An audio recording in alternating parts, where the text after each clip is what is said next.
I set aside, because and this is happening, it's an awesome instrument. It's a full, genuine instrument. And so about 2000, I met a recorder teacher. Set aside, because this is happening. It's an awesome instrument. It's a full, genuine instrument. I'm getting a long echo. No, I took it off just now. Okay. It's good. Now something's telling me got it. So I met about 2000, I met a recorder teacher who showed me the full chromatic fingering. It's a little odd, which I'd never learned. And they're always telling kids that, this is a beginning instrument, and then you go to a real instrument. But this is a real, and some of the players, oh my God, they're phenomenal. Classic, they play Vivaldi, yeah. I remember playing a recorder like when I was 6 or 7 years old. Yeah. And then they talked you out of it. Right. Okay. I didn't realize it was like a real instrument, not just for kids. Go ahead.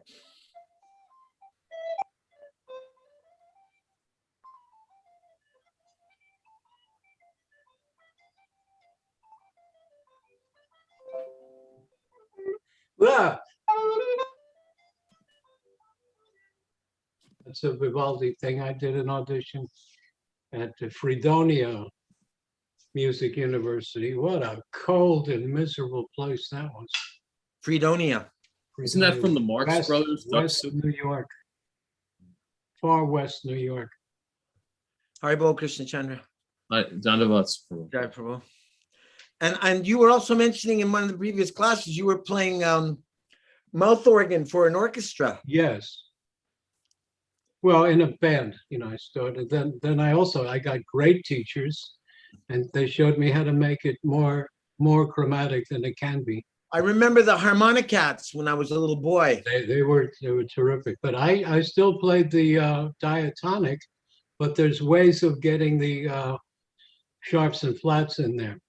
With your tongue? With the breath. Oh, you suck, yeah. You can choke it on and get it. I'm self-taught. I learned that little Walter style, Chicago. Yeah.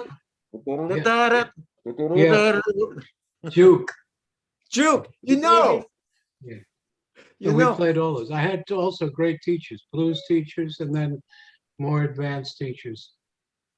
But they played the diatonic, and you could play many other things. Then you can take, for instance, let's say you're on a C harmonica, and I would go to a gig with about 8, 9 harmonicas in all the different keys.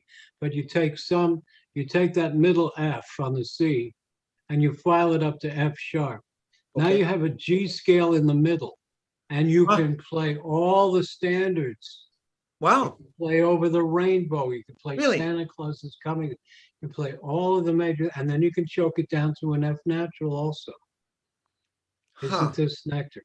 Because they discovered, which they didn't know would happen, because there's an upper reed and a lower reed, If you choke down, that upper reed vibrates still sympathetically, and you'll get the F, you'll get a B flat, you'll get an E flat, you'll get and then on the upper high end, you squeeze blowing and it pulls down the reed. And if you take the covers up, you'll see the other reed is vibrating.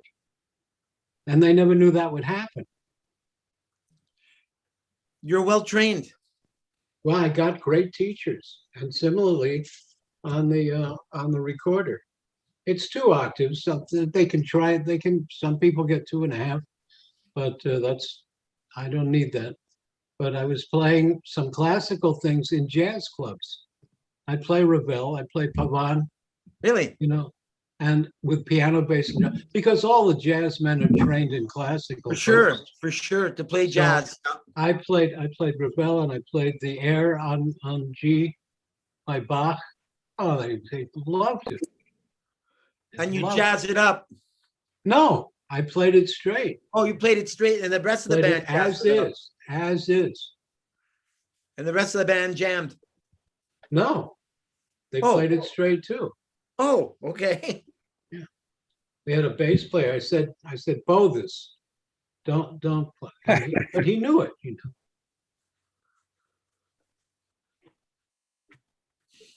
You know, Lord Chaitanya's mantra, Krishna, Krishna, Krishna, Krishna, Krishna, Krishna, Krishna, hey.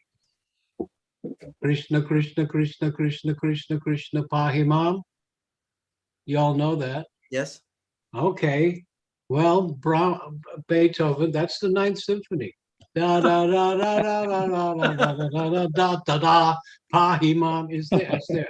So I'm teaching guy's two daughters the recorder, and one of them is slower, so I start her on the Irish tin whistle, and I said, so I make it Krishna. Hare Krishna, local Guru Prabhu, Hare Krishna, Hare Krishna. Pranga Prabhu, pranams, pranams. Jai. I'm just getting my cup of tea ready here. We're just hearing a little bit about Acyutananda Prabhu's musical inspirations on the flute and recorder and the mouth organ, harmonica. That's a nice talk. It's kind of like a culture. Like, where is culture these days? Who listens to these things? It's kind of lost. There are those who do, but culture. It's all because they're of white privilege. It's written by white people who dominated the world, and we have to reject everything. And it's cultural appropriation. So only white people can play white music. Only black people. You know what these Chinese kids are doing? At 8 years old, they're playing concertos, and even no music. They memorized it, and they're playing 45 minutes. 45 minutes of Mendelssohn violin concerto. I've heard some of them. But they're Chinese, and so the expression in the music world is, if you're good, don't worry, there's an Asian who could do it better. I haven't heard that one. It's true, though. At 7 years old, I couldn't even memorize the Mendelssohn. And there's some amazing people coming up in China. There's no doubt about that. I usually use that as an example to point out reincarnation, that how could a child playing Mozart or Beethoven at 6 years old if they were not a musician in the previous life? Yeah, and even Mozart himself, he wrote an opera when I think he was 7 years old. Wow. Yeah. So this is from samskaras, features that we carry with us. And then when your karma's up, he dies at 32. Wow. Over, you've done it, no more. His final overture. Yeah. Big success. And then also George Gershwin died at 32, 35 years old. Really? Yeah. So you have some big explosion of good karma, and then you use it up. Our time is going to come. All right. So we were hearing about Mrigrari from the last reading, and what comes before we continue, Acyutananda Prabhu, what comes to your mind when you think of the Mrigrari pastime with Narada Muni? What stands out? It was mentioned here that Narada Muni doesn't tell him to become a devotee and give up he says, just kill them humanely. Don't let them suffer. Yet just by the influence of Narada Muni, he did go all the way and become Vaishnava, and wouldn't even, when Narada Muni comes again, he saw the hunter is taking steps this way and that. Why are you walking this way? I don't want to step on the ants. Wow. On the ground. So Narada Muni is called a touchstone. That whatever touches it, it becomes gold. I think Srila Bhaktivinoda Thakur said that a Vaishnav is someone who, when you see him, you become a Vaishnav. Yes. He awakens your true self. Yeah. Okay, Acyutananda Prabhu, would you like to continue from where we left off and stop whenever you want, and then Krishna Chandra can take over? Although the hunter was very sinful.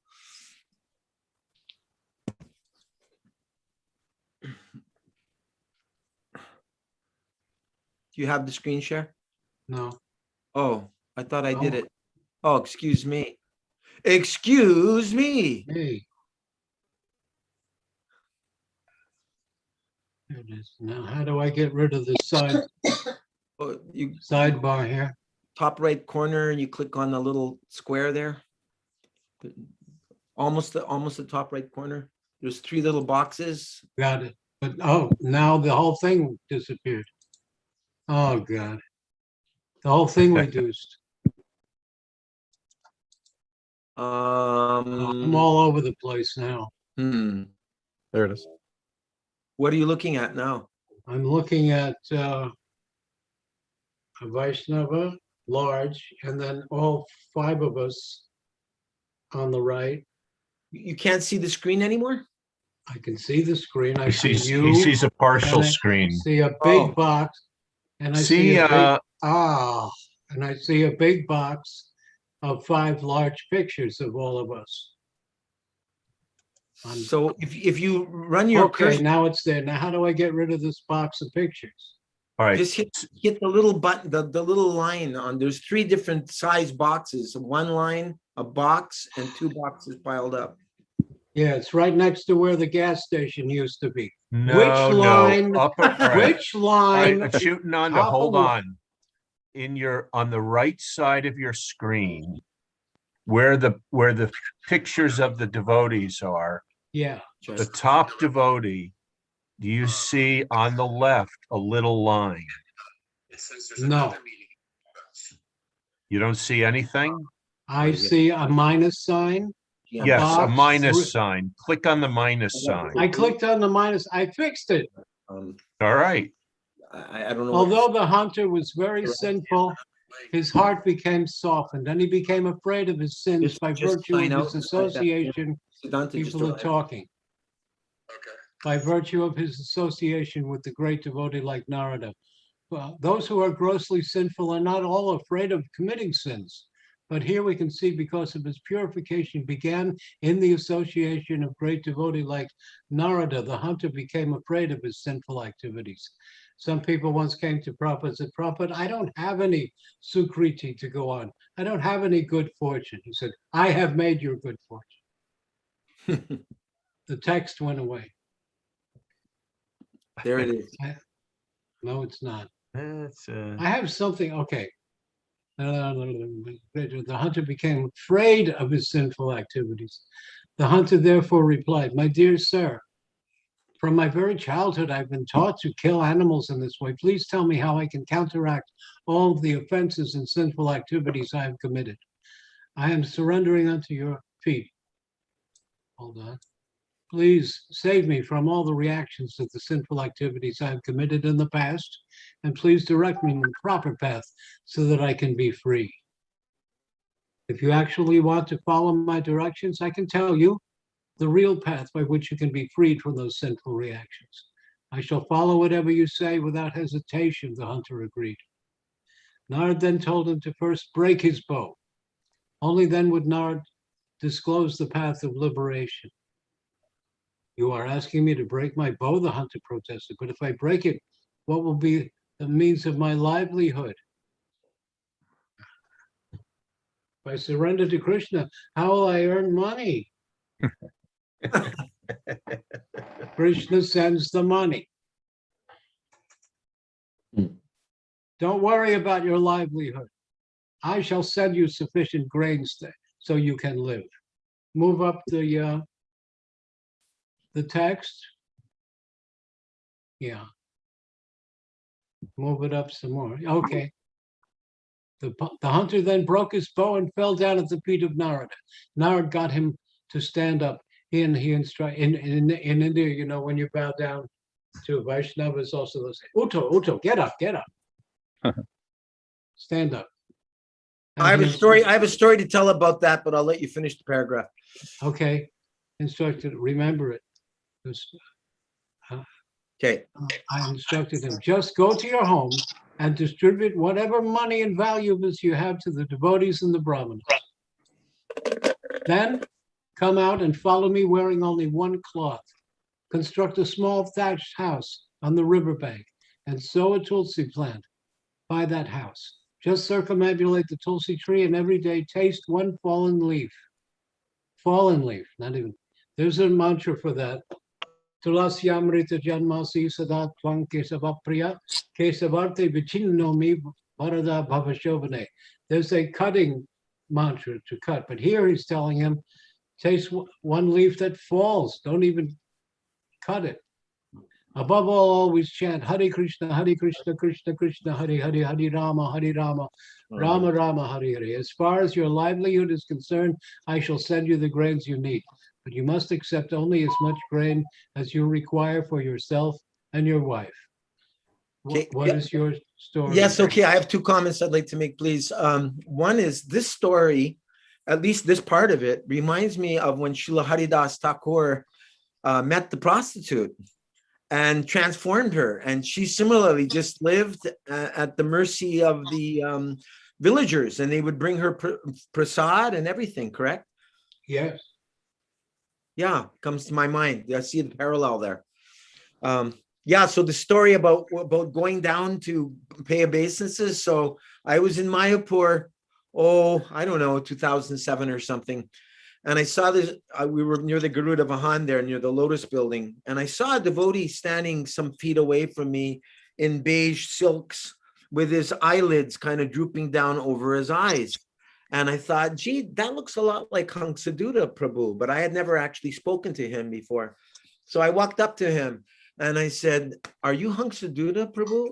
And kind of suspiciously and reticently he said, yes. Like, why am I asking? Yes. And I said, please accept my respectful obeisances, Prabhu. And I was just about to go down and bow down to him, and he grabbed me in a big bear hug embrace. And he just gave me a big hug, which felt like $1 million. And then I said to him, I saw Siddhanta's wonderful interview with you. It's about an hour and a half long, but I mean, you spent so much time with Prabhupada. I'm sure you've got hours and hours of pastimes to share. You have much more Prabhupada nectar. Please give me some Prabhupada nectar. And he said, very kind of cautiously, he said, the relationship with the spiritual master is very personal. And I said, come on, Prabhu, don't give me that. I know you've got some Prabhupada nectar to give me. Like, please don't say that to me. And I said, don't worry, I'm not, well, anyway, I don't remember exactly what I said, but he told me two stories. One I don't remember very well anymore, and that was about acquiring the land for the Vrindavan temple. And this other story was related to it. And this is not in any Leelamrita book. It's not even in Siddhanta Prabhu's Prabhupada memories, I don't think. Anyway, I'll let him be the judge of that. So he said that Prabhupada was really concerned that whatever devotees were in India would remain in India because the Krishna Balaram Mandir needed to be built. And there was problems with visas, passports, and Prabhupada was very concerned. So Acyutananda, because his had run out, Acyutananda Prabhu, he went to Gunarnava Prabhu and he asked him for his passport because allegedly his was extended, or he didn't give me the details, but he just said he got Gunarnava Prabhu's passport and he took an X-Acto knife and he worked on it and he put in his own picture and he doctored it in whatever way he needed to make it his own passport. God. And then he brought it to Prabhupada. He went to see Prabhupada, and Prabhupada said, so, how are things going with your status in India? And Acyutananda Prabhu handed over the new passport to Prabhupada, and Prabhupada held the passport up to the light. And he looked at it this way, and he looked at it that way, and he handed it back to Acyutananda, and he said, we can do any damn thing for Krishna's service. When I heard that, I thought, now I understand why he said the relationship with the spiritual master is very personal and we don't necessarily divulge everything. Because if the devotees in New Vrindavan hear that one, they're already doing every damn thing for Krishna's service. So, some devotees don't need to hear that instruction because they're already doing every damn thing. So thank you for letting me share that story. I've got a story too, if you want. Yes, please. We were talking about just a minute ago about the hunter saying that how will he live without his bow? So on a morning walk that I was on with Prabhupada and Brahmananda and Sasvarup, and I had asked the question or told Prabhupada that the people on Sankirtan were telling me that we're simply escaping the material world. And then Sasvarup chimed in and said, in Switzerland, Srila Prabhupada, a man said, what if everyone became like you devotees? He was worried that the economy would collapse. He said, if everyone took to this. And then Prabhupada said, well, at least he will not take to it, and the economy will go on. There will be Prabhupada said, there will be a class of men like him. They will never take. So there is no problem. Your economy will go on. And there was laughter. We are giving up meat, and the slaughterhouse proprietors, they are sorry and ask how our business will go on, as if that is a very nice business. The sooner you close that business, it is good for you. But he is thinking how my business will go on. If all these people give up meat eating, then how is the slaughterhouse will go on? That is his logic. And our logic is the sooner you close the slaughterhouse, the better for you. This is our logic. Mm-hmm. That was the same logic as Narada Muni. Yeah, that's nice. That was in Denver. And you were there. I was there. You were there. I have video evidence. Mhm. I really like your shirt as usual, Siddhanta. Thank you. Mahalo. You're a sharp-dressed Vaishnav. Mahalo. I've heard of that song, Sharp-Dressed Man. You're the sharp-dressed Vaishnav. I don't know. Listen, can I pose a question to everybody before Please. we end? I don't know if I'll get a chance to Before bring we this end. up. It's not a TLC question, but it was brought up. I brought it up a few meetings ago.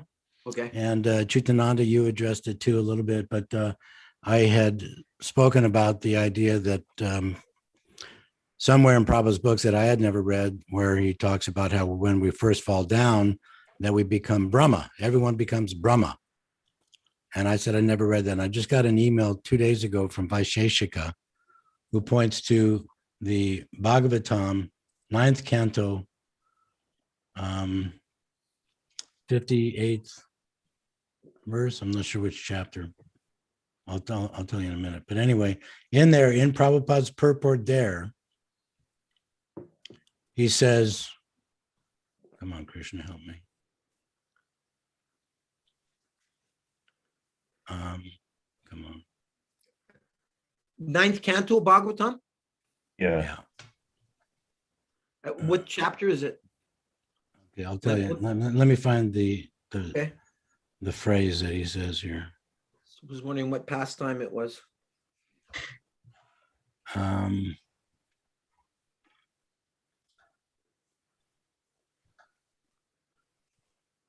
I see Tarun Krishna Prabhu joined us, and Nitya Leela and Sikarani is here.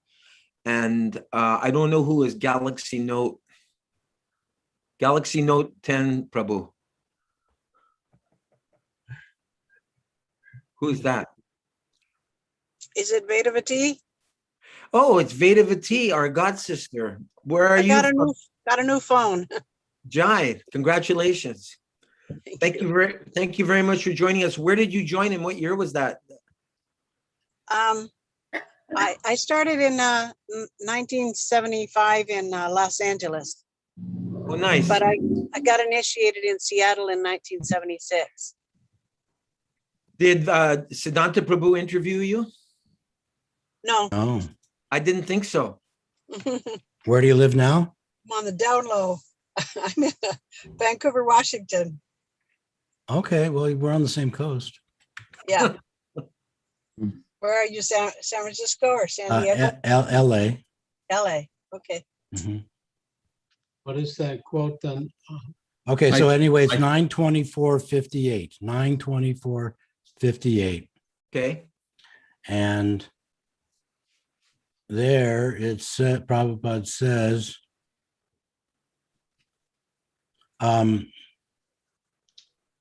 Krishna.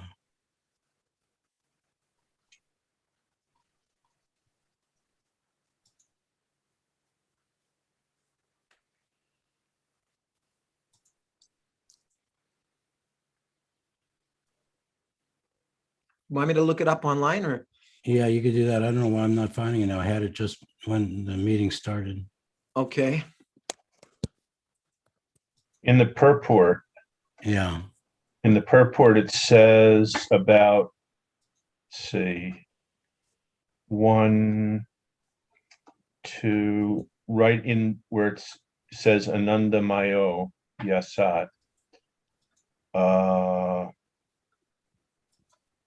When both the Lord and the living entity, being qualitatively spirit soul, have the tendency for peaceful enjoyment. But when the part of the Supreme Personality of Godhead unfortunately wants to enjoy independently without Krishna, he is put into the material world, where he begins his life as Brahma and is gradually degraded to the status of an ant or a worm in school. Yeah, that's it. Thank you. I don't know why Yeah. I can't find it, but that's it. Yeah. I've got it on the screen right now. This is called Mana Shashtan Indriyani. Yeah. Okay, So, so yeah, Acyutananda, always- help me here. Go ahead. I'll accept it this way, because I always heard that we're all born in Satyaloka, Brahmaloka, which could be millions of jivas. But if this says first Brahma, then you fall down. But this reminds me of another story, like because it says worm. Indra was very proud, and he told his guru Brihaspati, "I'm going to build the biggest palace in the universe." And Brihaspati says, "Don't get so ambitious, because you're not going to be here that long." He says, "What do you mean? I drink soma every day." You look down, you see the Bhuloka, you see Earth? Yes, I can see. Demigods can see. See all the ants? Says, yeah, millions of ants. Yeah.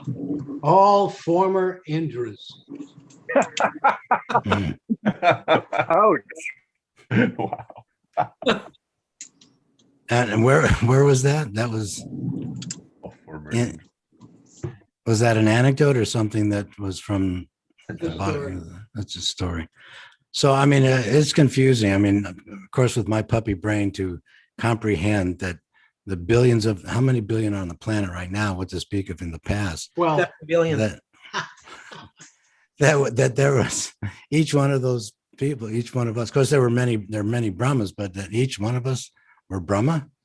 I kind of feel like Purushottama, who said that we went to the moon and he didn't believe that we didn't go to the moon. I was like, what the heck? It's hard to conceive. What can I tell you? yeah, because when Brahma is born, he's the only manifest jiva. Now, there are always millions of jivas unmanifest. Yes. This brings up another thing, that there was a stupid superstition that yes, the jivas are all there. Some of them are not embodied yet, but every minuscule, there's always jivas around in the air and through everything, like there's sun rays through a cloud. But there are 8,400,000 species of life. So some people started to think, see that chair over there?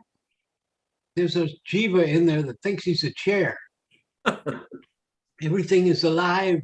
I said, no, there's Jada Prakriti, and then there's the living entity. There are only 8,400,000 species of life, and a chair isn't one of them. But they were trying to think, everything's alive, I better not, touch. But things are alive because your body is dead matter. But now that there's a jiva in it, it's alive.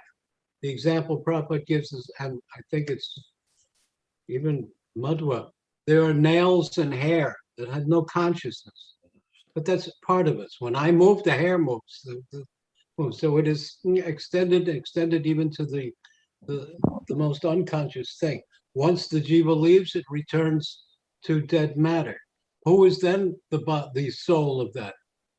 Garbhodakshay Vishnu, Kirodakshay Vishnu. He's the Atma of the whole universe. So the whole universe, is alive, because he's the Atma. That's in the Aitariya Upanishad, where everything's Atma. Atma creates Atma. There's different Atmas. And Madhvacharya says, this Atma doesn't mean the Jivatma, it means Krishna. It means Vishnu. It means all in the other sampradayas, they just say Paramatma for all the Vishnus, really. Mahavishnu, Garbhodakshay Vishnu, Kirodakshay Vishnu, and they just call them all Paramatma. Because one is the Paramatma of the entire material creation, Garbhodakshay is the Paramatma for the Brahmanda, and Kirodakshay is the Vishnu of everything. Bhakti Raksha Sridhar Maharaj says, all intrusive. Brahmajyoti is all encompassing, all pervasive, and Paramatma is all intrusive. This brings to my So, mind that verse. hold on. Sorry to interrupt. I'm going to stay on this one Sure. point. This one question Go. that is bugging me. So, if we're accepting this philosophy that every one of us was first born as Brahma before we started our path, how many years does Brahma live? How long does he live? He lives a long 100 time. years. Yeah, but Brahma doesn't live alone. Well, Yeah, so then if he creates other jivas, would they all be Brahmas? Yeah, this is, I had always heard that we were born on Satyaloka, which could be millions.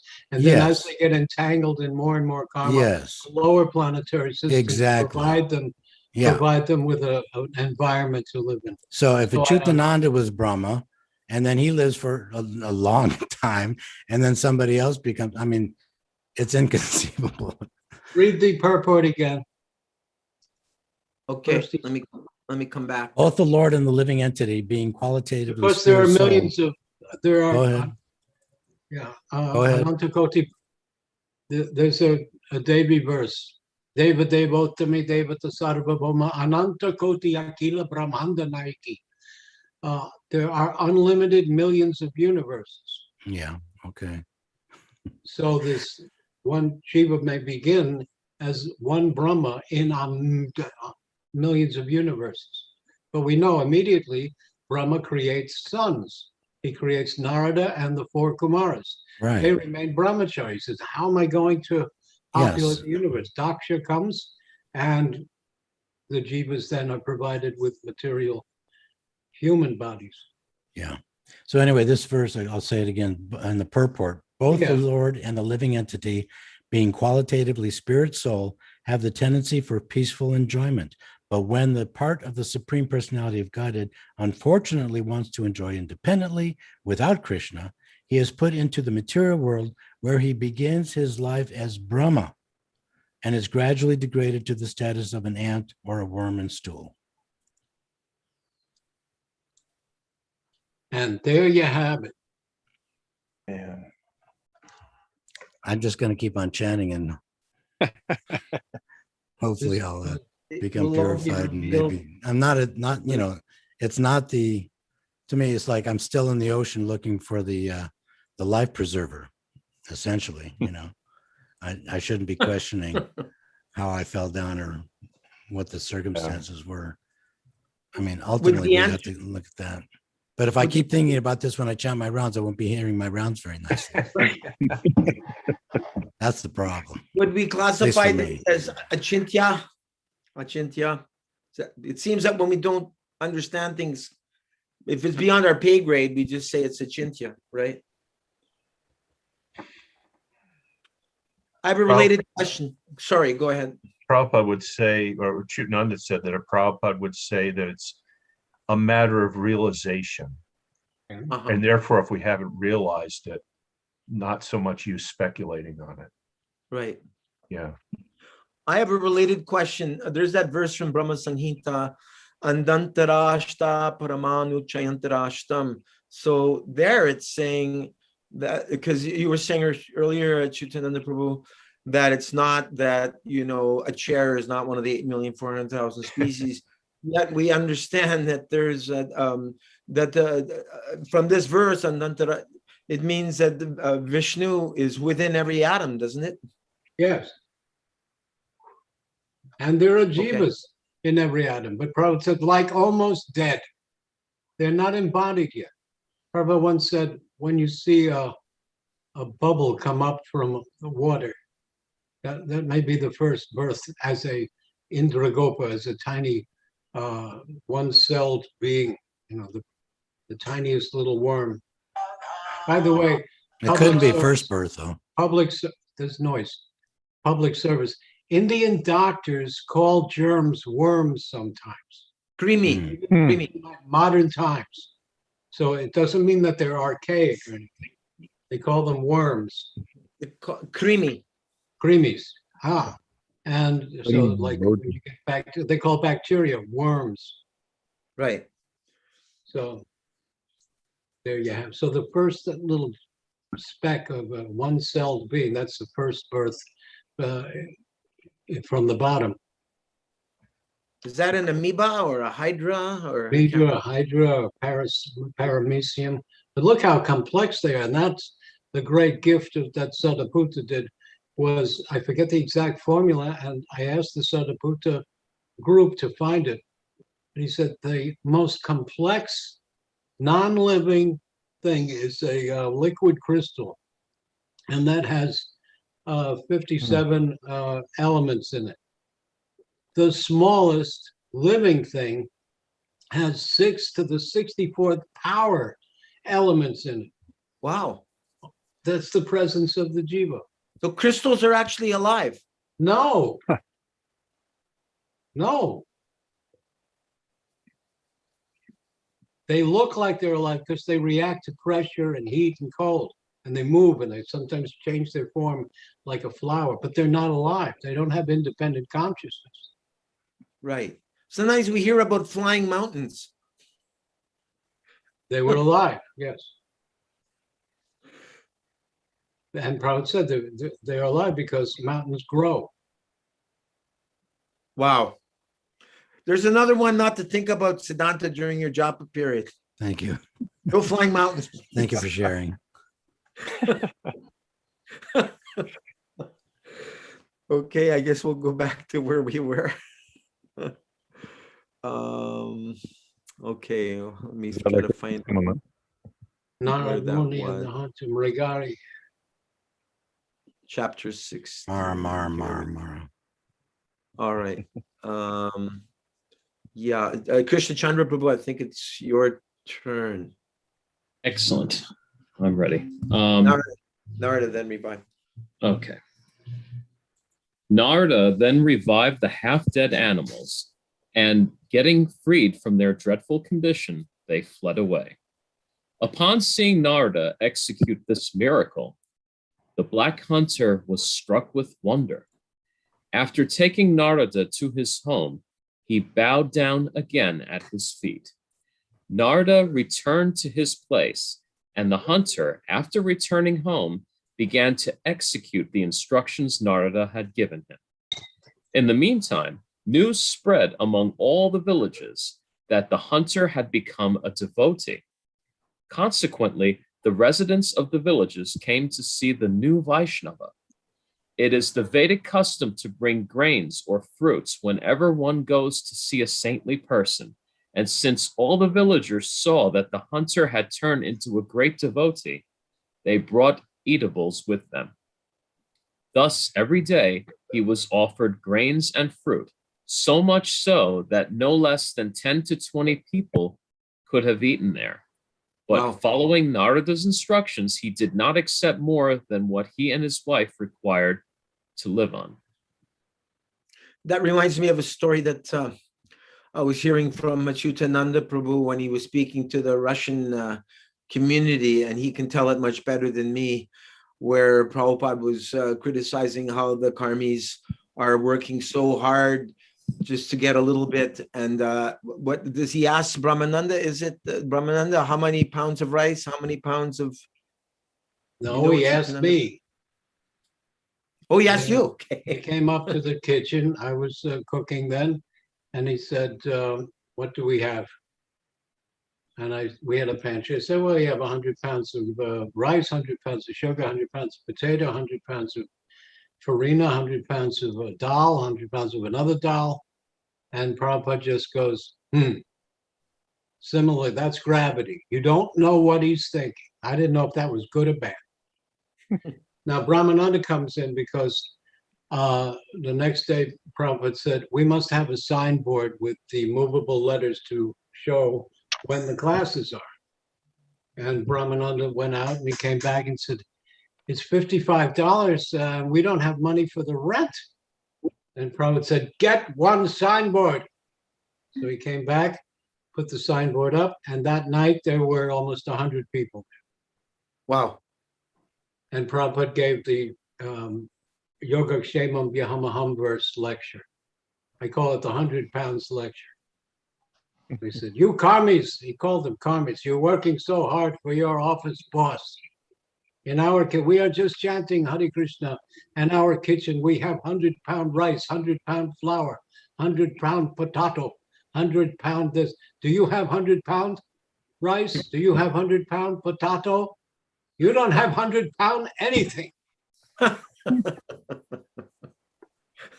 Somebody asked a question, is there a parallel to Jesus' teachings in Achintya Veda Ved? Yes, he says, I and my Father are one.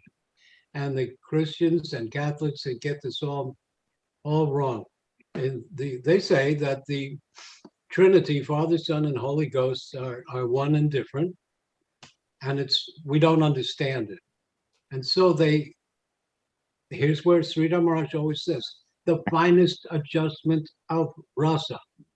So Krishna takes forms to enjoy relationship as father and son. In the Judeo-Christian, God is father and the devotee is son. But in Goloka, it's reversed. Still, he takes it. So people, they think, well, Jesus created the world. No, see. The jiva and the we are qualitatively the same, but the guru is Sakshat Hari. But millions of universes don't come out of Prabhupada's pores. Avatars don't come out of Prabhupada. In a sense, they do because he expands into devotees who will replicate his, hopefully, in some way. But so they get this all mixed up, but it's there. And because of lack of Jiva Tattva knowledge of knowing the qualitative and quantitative difference and qualitative similarity, they get it all wrong. Is that the basic difference between the Protestants and the Catholics? That the Catholics are a little bit closer to the Tattva, and the Protestants, they equate Christ with God? The Protestants do too. There's a song, Mary, did you know that you are the mother of God, so he's your father? And they get it all.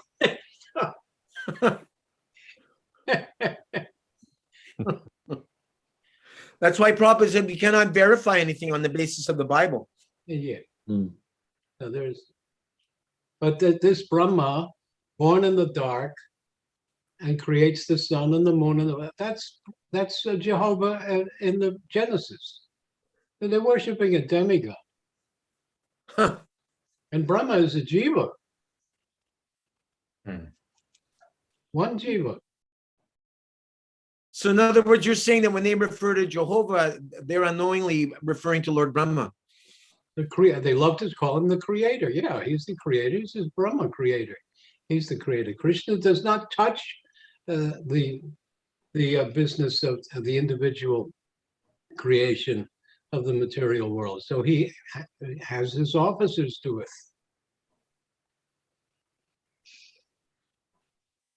Yet Prabhupada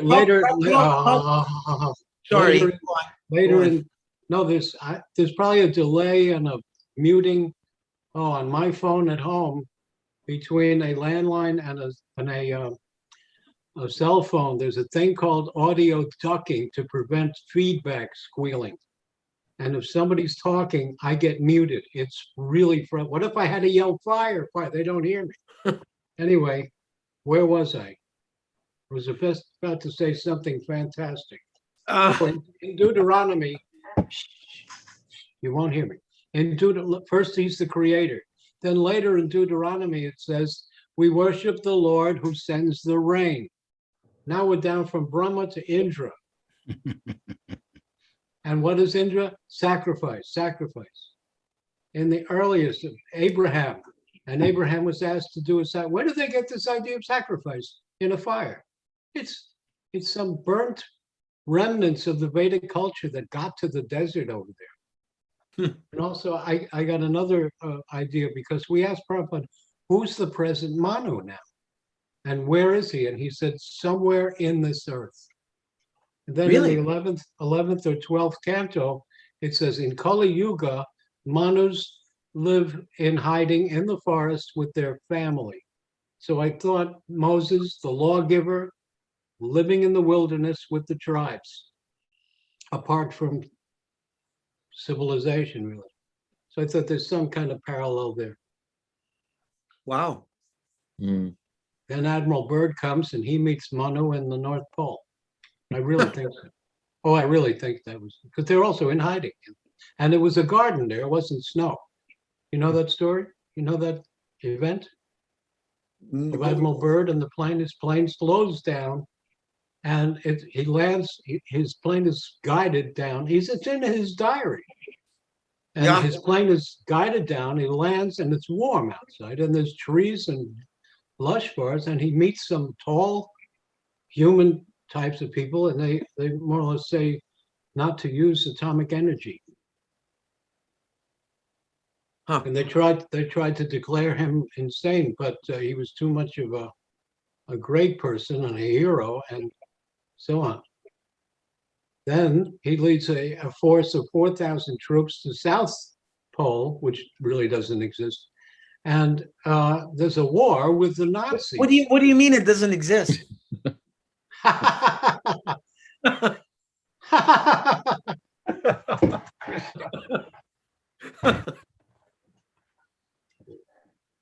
Can you elaborate a little bit, please? I'd have to explain the fifth canto. By the way, Oh, the fifth canto is written in prose. It's science. It's material science there, which every Purana has to have. You said in one class, Sarga, Visarga, Stan.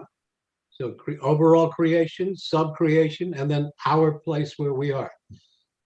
Some people want to say, oh, well, the demigods see it this way and we have to see it that way. Anyway, so there was a war with Nazis in 1947.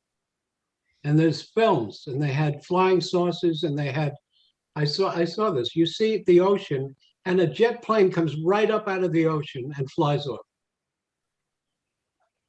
Impossible technology. Planes would fly into an invisible wall and crash. And they pulled out. And what are the Nazis doing in 1947? I thought they were finished in 1945. And nobody talks about this. Anyway, we're way off the. You were the saying hunter. 4,000 troops came with the Admiral Byrd to the South Pole that didn't exist. That's where you stopped. I interrupted you. He went southerly thing and where it was very cold. And Met Nazis there. And they had amazing technology. And they fought some war. It was supposed to be an expedition. It wasn't an expedition, it was a full-on war. They had flying saucers. They had submarines as big as aircraft carriers. This wasn't the Nazi technology, though. This was the technology of others, right? Yes, probably.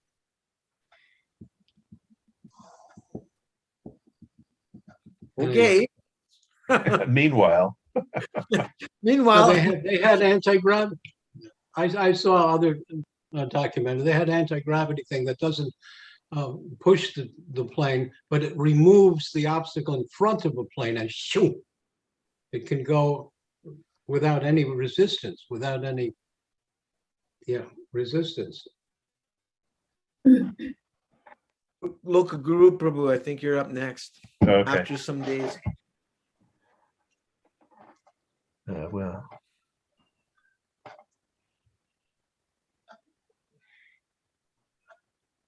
Let's see. Are we there? Or are we in a different place? You can't see. Well, No, I know that's where. Yeah, I see it, but After some days had passed. okay. After some days had passed, Narada told his friend Parvat Muni, "I have a disciple. Let's go see if he is doing well." When the two sages, Narada and Parvat, went to the hunter's home, the hunter saw his spiritual master coming from a distance and began to approach him with great respect. On his way to greet the great sages, the hunter saw that there were ants on the ground before him, and they were hindering his passage. When he reached the sages, he wanted to bow down before them, but before he did so, he carefully cleared the ants away with his cloth. When Narada saw that the hunter was trying to save the lives of the ants in this way, he was reminded of a verse from Skanda Purana. Is it not wonderful that the devotee of the Lord is not inclined to give any sort of pain to anyone, not even an ant?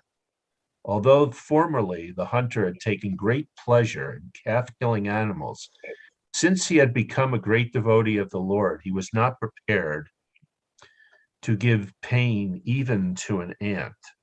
Any comment or question on that?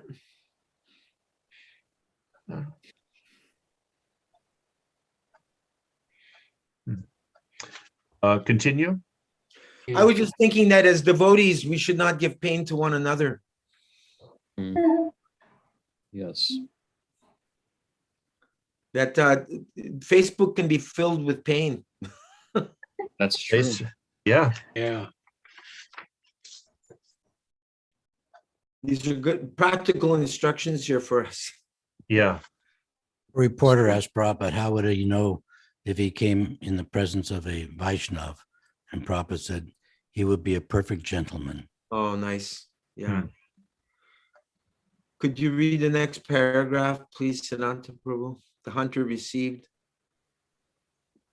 the two great sages. Okay, you want to move it up, Skoshi? Okay. Yeah. The hunter received the two great sages at his home and offered them a sitting place, brought water, and washed their feet. Then the hunter and his wife took some of the water and drank it, and finally they both sprinkled the water on their heads. After this, they felt ecstasy and began to dance while singing Hare Krishna, Krishna Krishna, Hare Hare, Hare Rama, Rama Rama, Hare Hare.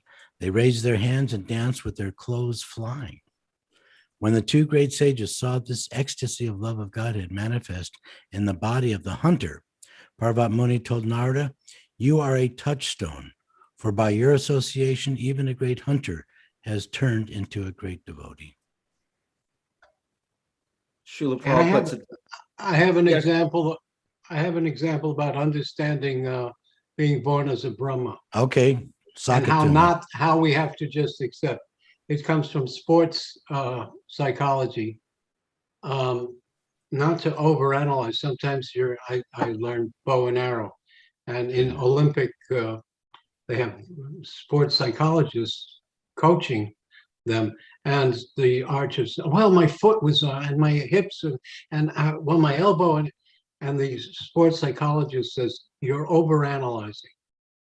And they asked one champion gold medalist, could you tell us about your technique? He says, yeah, I hold the bow, I pull the string back and let go. So the example is when you were a kid, especially the men here, did you ever unravel a baseball? Yeah. Yeah. Okay, and it's full of strings and then different kinds of strings and get down to a little ball. Okay, did you ever put it back together? Nunca. So, but like you were mentioning, let's see how you respond to your own preposition that Brahma, from him, living entities come. yeah. But they're coming as something besides Brahma. Yeah, they would have to first be Brahmas. So it's inconceivable. Right. Okay. If his sons were born from him, and how? Where does Daksha come from? If Narad Muni wasn't first to Brahma, the four Kumars weren't first Brahma. So I don't get it either. Okay, thank you. I'm not alone in that. That makes me feel better. Vijay Gauranga Prabhu. Sure. Okay, there is a verse, and why don't you read a little bit because it's all spread out. Yeah. There is a verse in the Skanda Purana which states, "My dear Devarshi Nard, you are glorious, and by your mercy, even the lowest creature, a hunter of animals, also became elevated to the path of devotion and attained transcendental attachment for Krishna." At length, Narada inquired of the hunter devotee, "Are you getting your foodstuffs regularly?" "You send me so many people," the hunter replied, and they bring so much food that we cannot eat it all. That's all right, Narada replied.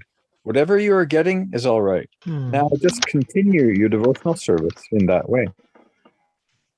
After Narada had spoken thus, both he and Parvata Muni disappeared from the hunter's home. Lord Chaitanya recited this story to show that even a hunter can be engaged in the devotional service of Krishna by the influence of pure devotees. Isn't this the story where Narada gets him to chant Mara, Mara, Mara? No, Or is that that was something That's Valmiki. That's Valmiki. Valmiki Muni. Oh, okay. What, So that was a different hunter. what canto is that Brahma firstborn? 9th canto, 24th verse. 24th chapter. Chapter verse 58, 9:24:58. Good. I'll discuss. Okay. Where is the audio? Kivrila, do you want to continue? Yeah. Oh, this is not working. It's like continuing, right? Yes, please. Okay. Continuing to explain the Atma Rama verse, Lord Chaitanya pointed out that the word Atma also indicates all What? Where varieties. are you? I'm lost. You got to move the page up. Near the Okay. bottom of the page, the second Got it. last. Got Yeah. it. Got it. Okay. Sorry. Continue, please. Yeah. Okay. Continuing to explain the Atma Rama verse, Lord Chaitanya pointed out that the word Atma also indicates all varieties of the personality of Godhead. Generally, the personality of Godhead himself, Krishna, and his different expansions are all known as the personality of Godhead.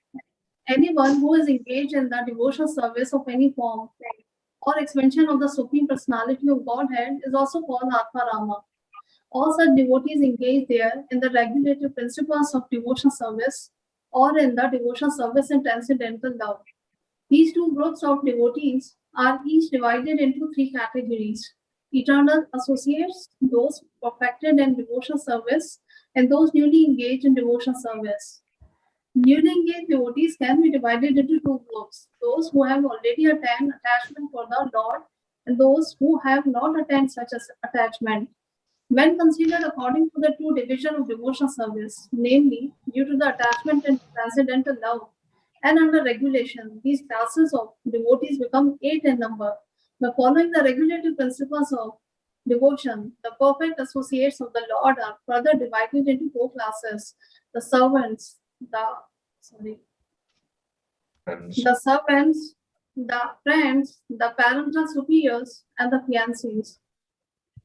Okay, I just wanted to ask a question. Newly engaged devotees can be divided into two groups. Yeah. When considering according to the two divisions of devotional service, namely due to attachment and transcendental love and under regulation, these classes of devotees become 8 in number. Yeah. So what are those 8 that are being referred to here? Maybe talking about the angas of bhakti, or I think those are 9 angas actually. And later it Oh, is also no, he's mentioned- talking about Vaidhi Bhakti and Bhava Bhakti. Uh-huh. Yes. But what are those 8? That's what Those I'm are- asking. There's 4 kinds of devotees who attain to transcendental love and under regulation. So 4 each. Yeah. Is that it? Oh, perhaps. Okay. But Yeah, what the- are those? What are they? The 4 and the 4. But later they also mention Chaturvida Bhajantema. Uh-huh. Here it says servant, friends, parental superior, fiance. Yeah. But that's 5. Maybe Shanta is not. Yeah, actually, Bhakta Tom was asking that question to me. Uh, Can those who have Shantaras for Lord Vishnu, Lakshmi Narayan, can they develop Krishna Prema? That's it. Okay, there's 2 people, there's 2 branches that say something like that, and they're only in ISKCON, but some say that the rasa is eternally inherent, your sthai bhava, if it's Shantarasa, any of the 5 major Anukul bhavas are inherently in the jiva, and others say it comes from association. But there are examples for both. Prabhupada always taught us that the attachment to Krishna of the 5 rasas is inherently in the jiva. Okay. Vedavati, can you hear? Would you like to read a paragraph, please? Sure, thank you. Which one? Anyone? Okay. No, we read that. Anyone? Just as some devotees? Yes. Yes, to some devotees. Thank you. Just as some devotees are perfected by the execution of devotional service, so some are eternally perfect. Of those following the regulative principles of devotional service, there are the advanced and the beginners, totaling 16 categories. And in the transcendental loving service of the Lord, there are also 16 types of devotees. Thus, the Atmaramas can be considered to exist in 32 divisions. If the words Muni, Nirgranta, Cha, and Api are applied to the 32 classes, then there are 58 different types of devotees. All these devotees can be described by one word, Atmarama. There may be many different kinds of trees standing in the forest, but the word tree describes them all. Jagadananda Prabhu, are you able to unmute? Are you there? No sign of life. Yes, I'm here, Prabhu. Can you hear me? Okay, would you like to read this next paragraph, please? Sure. Thus the The Lord. Lord gave.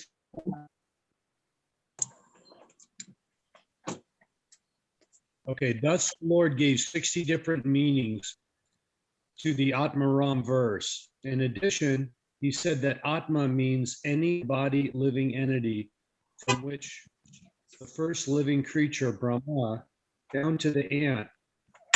He cited a verse from the 6th chapter of the Vishnu Purana, in which it is stated that all the energies of the Lord are spiritual. Energy which is known as the source of the living entity is called spiritual, but the other, which is full of ignorance and is manifested in material activities, is called material nature.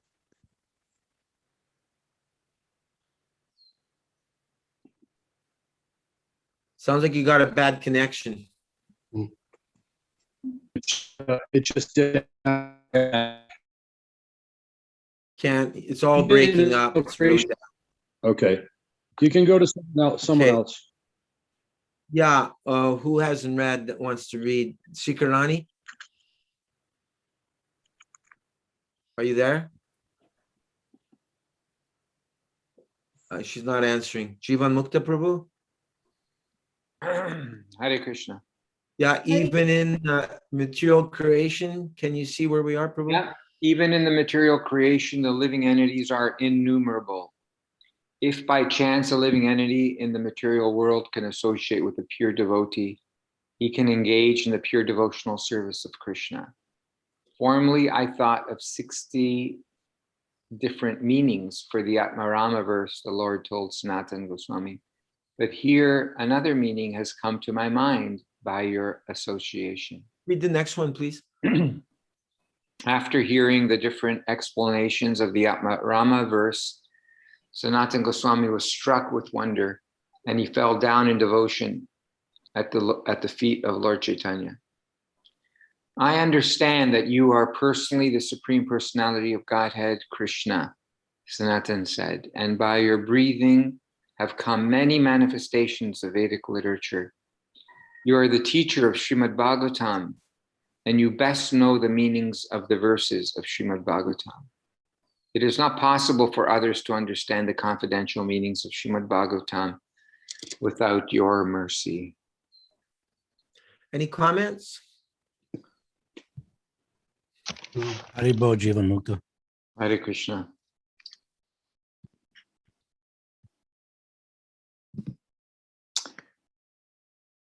Well, go ahead, Nitya, Leela. I think some Dr. Prem Anand has joined. I don't know who he is. Oh, he's my friend from Chandigarh area. I invited him today. So, Jai, Dr. Premanand. Hare Krishna, Ji. Thank you for joining us. He's an Ayurvedic Vaidya, many years old. He was going to take me to Kurukshetra with him and to give Sunday feast lecture, but coronavirus was hitting at the end of, or the hysteria rather was hitting at the end of March, and I missed his invitation. Can you hear me, Dr. Premanand Prabhu? Vaidya Ji. Can you unmute? Ask to unmute. Okay, in the meantime, let's get Lavanya since she hasn't read anything yet. Thank you. Your full name, Lavanya Tika? Is that how you pronounce Lavanya Tika?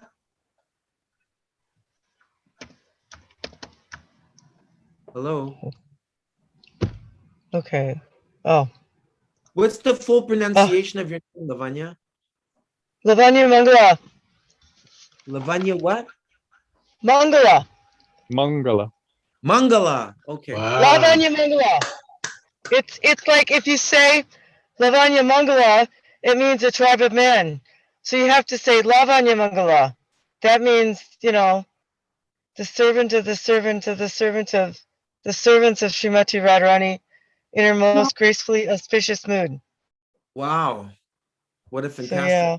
Great name. I'm sorry, I was having some trouble with the computer connection and the sound.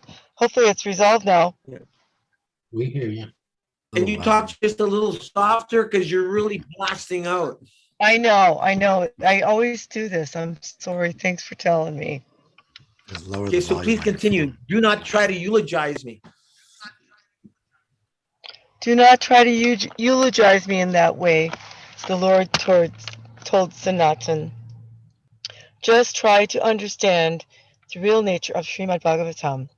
Srimad Bhagavatam is the sound representation of the Supreme Lord Krishna. Therefore, Srimad Bhagavatam is not different from Krishna.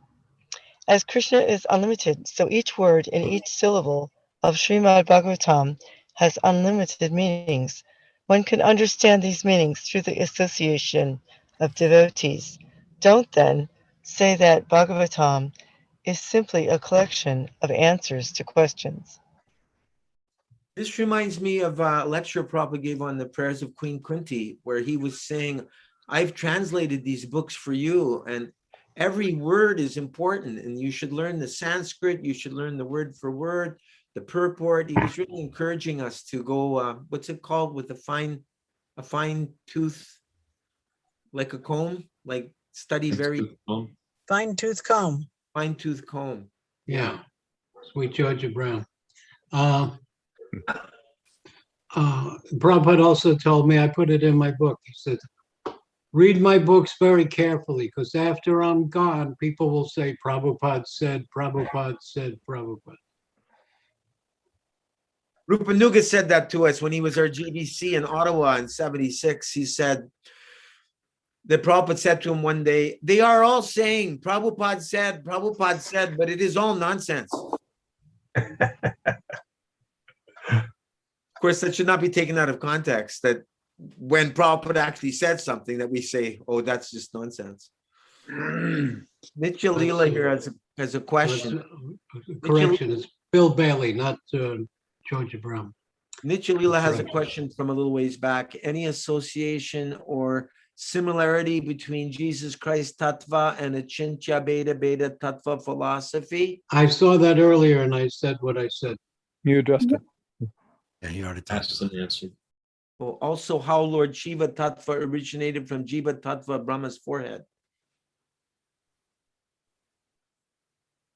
Okay. The answer is yes and no. He is manifested in the Brahmanda, but the Sadashiva comes from the brow of Mahavishnu. Shiva Tattva, very difficult to, you'll never understand completely, but it's fantastically fabulous. Brahma Samhita describes that from when the material nature is created, And in the Rig Veda also, he gazed over the material nature. Mahavishnu gazes over.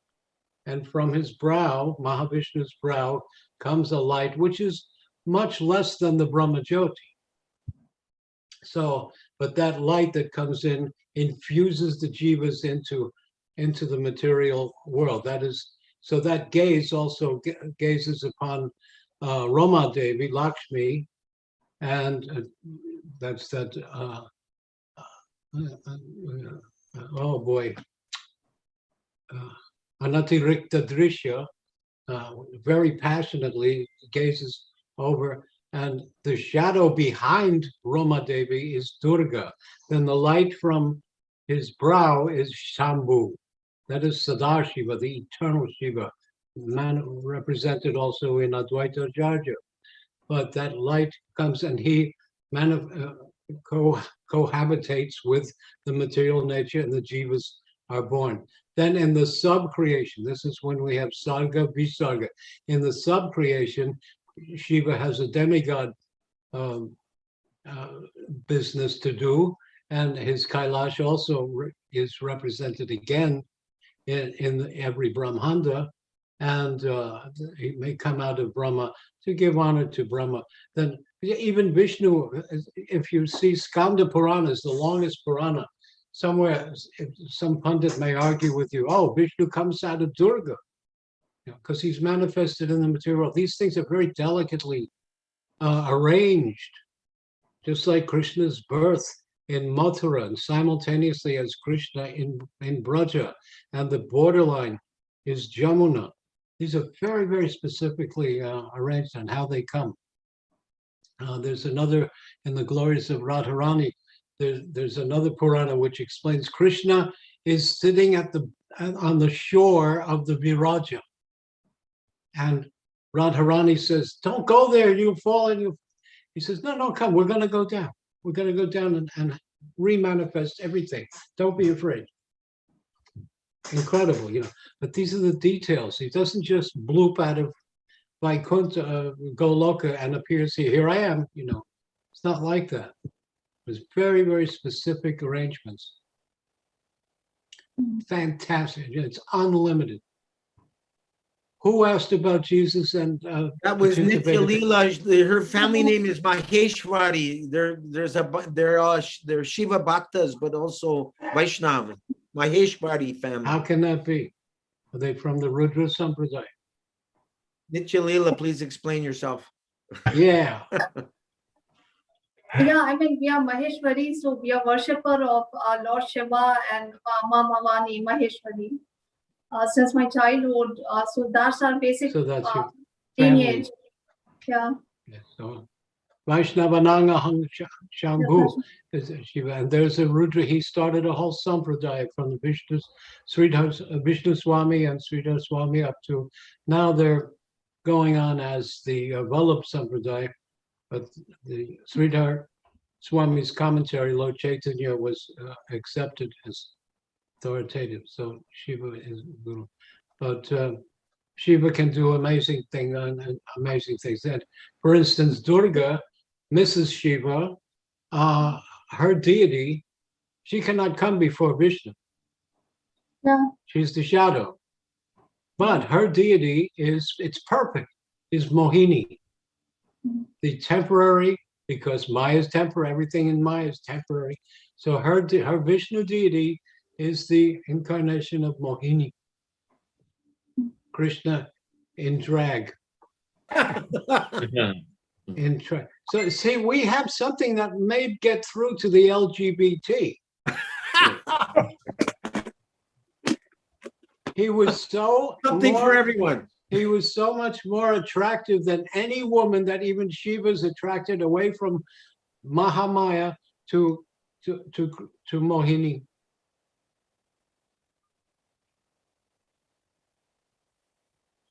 I have to go for Okay, Haribo. Thank you, Vedvati. See you Wednesday. Come back on Wednesday if you can. I'll say a better way. The Ishtadev, because you'll understand it. Maya Devi, Durga's Ishtadev, her husband is Shiva, but her Ishtadev is Mohini Devi. Okay. Tom Prabhu, you and Shikarani are the only ones that haven't read yet. So would you like to read a paragraph, please? There were 6 questions put by the sages. Oh, so I guess I'll start if Shikarani doesn't mind. Yeah. There were 6 questions put by the sages of Nyamas Sharanya to Sutta Goswami, and Sutta Goswami answered the 6 questions in Srimad Bhagavatam. There is a verse in the Vedic literature in which Lord Shiva says, "As far as the Bhagavatam is concerned, I may know it, or Shukadeva or Vyasadeva may know it, or we may not know it, but actually Bhagavatam is to be understood by devotional service and from a devotee, and not by one's own intelligence or by academic commentaries."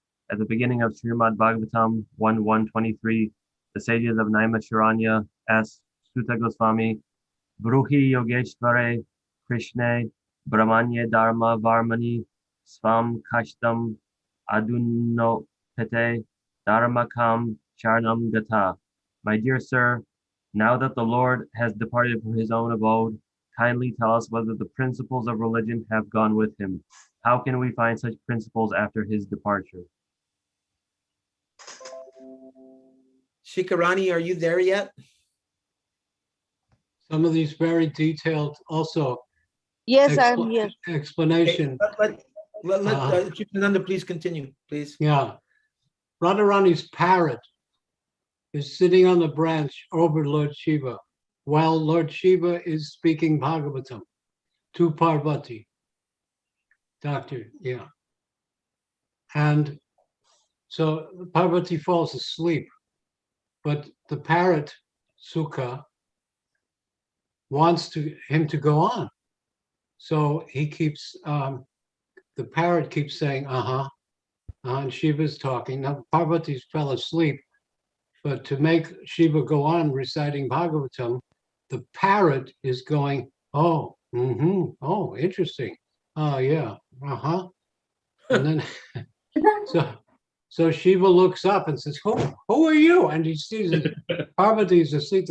The parrot flies away. And one thing is Shiva can run everything, but Shiva never flies. So he can't catch up to the parrot. So the parrot flies into the mouth of the wife of Vedavyas and becomes Sukadeva Goswami.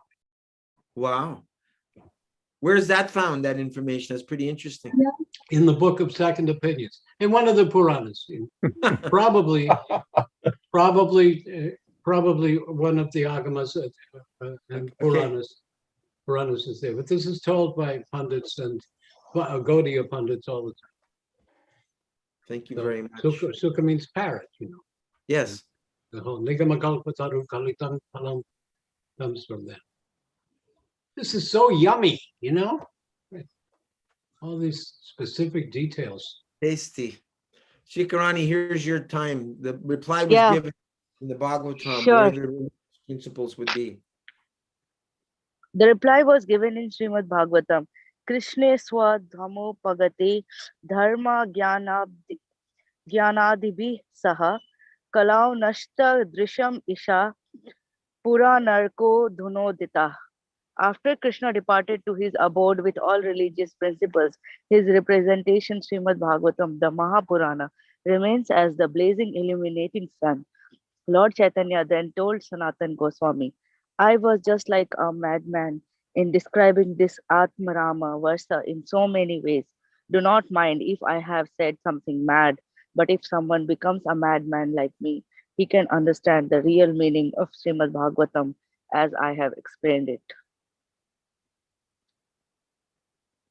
So question, and so here, I'll remember this also, 60 versions to Mahaprabhu, and then I think 18 versions to Sarvabhauma. Does he also describe Atmarama verse to Prakashananda?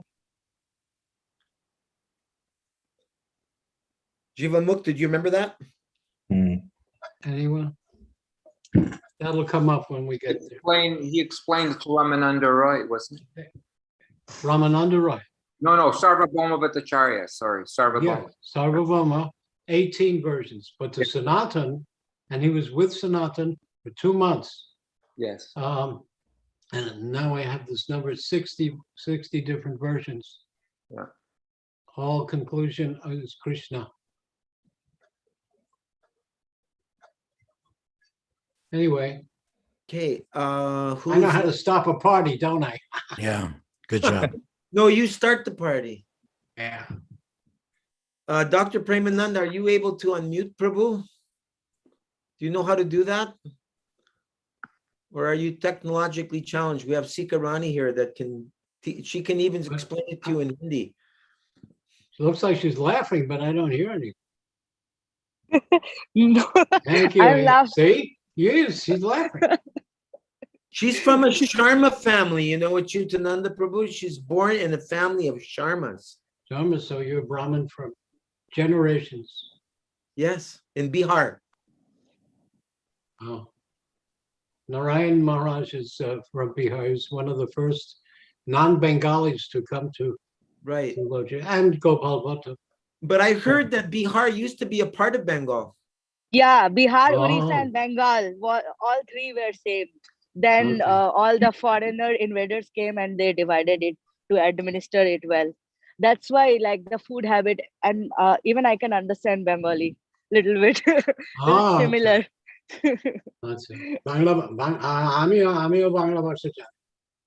Yes, I know. Porte pari, likhte pari, sahab. Yes, Prabhupada explained, really nice. you said the foreigners came to divide so they could manage it better. Prabhupada was at the visitation of King George V. Prabhupada was. Prabhupada, and he there was a red carpet from Shelter Station to the Victoria Memorial. How far is that? Miles long. That his car went over. They managed pretty good. You know, the slogan was, "You want to see the wealth of India? Go to the British Museum." So Prabhu was in school then, and we must have been middle school. He was about 14 at the arrival of George V, and he remembered. He said we each got a cup with kachori and 2 sweets, and we chanted Raj Raj Jai Raj Raj Ki Jai, Jai Raj Raj Ki Jai. So, yeah, they divided India, sure. Then on leaving, Prabhupada called it the parting kick. They divided Bengal into east and west, then that became Pakistan, and that became, now it's Bangladesh. On the other side, we have Pakistan on the west. So, yeah. আপনারও Bengali ভালো আপনারও Bengali ভালো আরে কিছু প্রতিদিন আমি ভুল করছি আপনার সঙ্গে শোনেন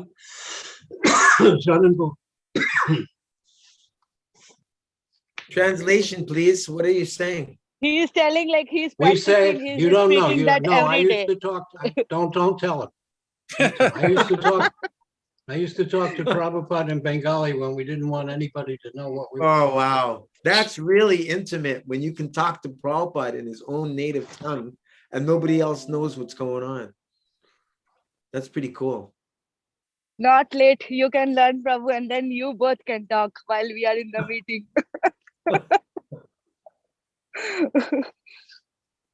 Can there be a rabbi that doesn't know Hebrew? and a priest and a Roman Catholic that doesn't know Latin, but an Anglican is a Catholic who flunked Latin.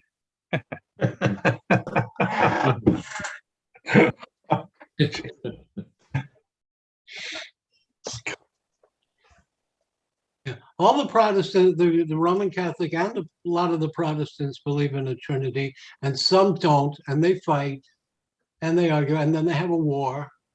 And, you know, because their conclusion is always violence.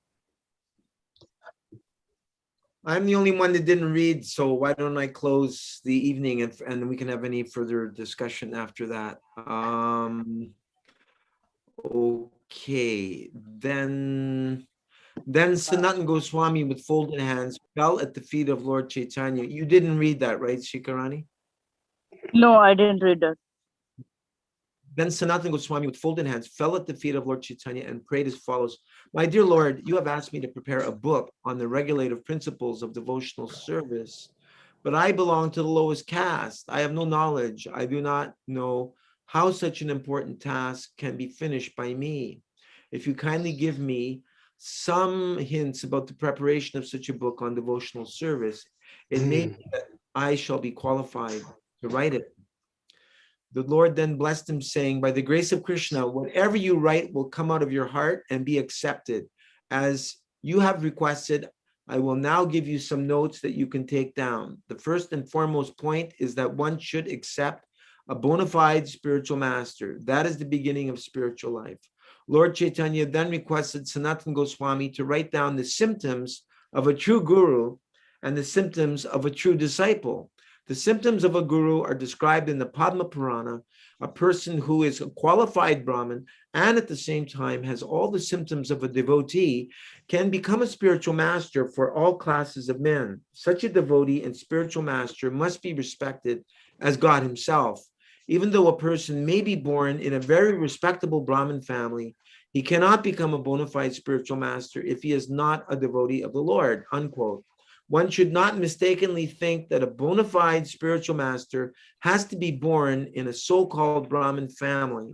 The idea is that a spiritual master must be a qualified Brahmin. That is, he must be qualified by his activities. Comment by Acyutananda Prabhu. No, No? that's Nothing. the Brihad. Well, that became the Brihad Bhagavatamrita. Really? Hmm. I was wondering if it was a Hari Bhakti Vilas when Sanatan is saying, help me to prepare a book on the regulative principles of devotional service. That may have come first. That may have come first. I don't know the, but didn't he collaborate with the Gopal Bhatta on that? Right. Yes, that's what I heard. Yeah. Does anyone have any closing comments or questions before we call it a night? I'm trying to follow in the footsteps. I wanted to ask one question. Go on. So we were talking about, like Prabhu was telling about all these non-living things not having that kind of prakriti. But according to Vaishnavism, what do we think about trees? Because science says that trees have some conscious more than the non-living things. Very good. Even in the heavenly planets and up to Brahma, everyone has all the elements: earth, water, bhumi, rapo, nalo, vayu, kangmano, buddhi, devata, ahankar. Brahma and demigods, they have physical body also, but it's mostly consciousness and wisdom and jnana for this world. And they're all devotees.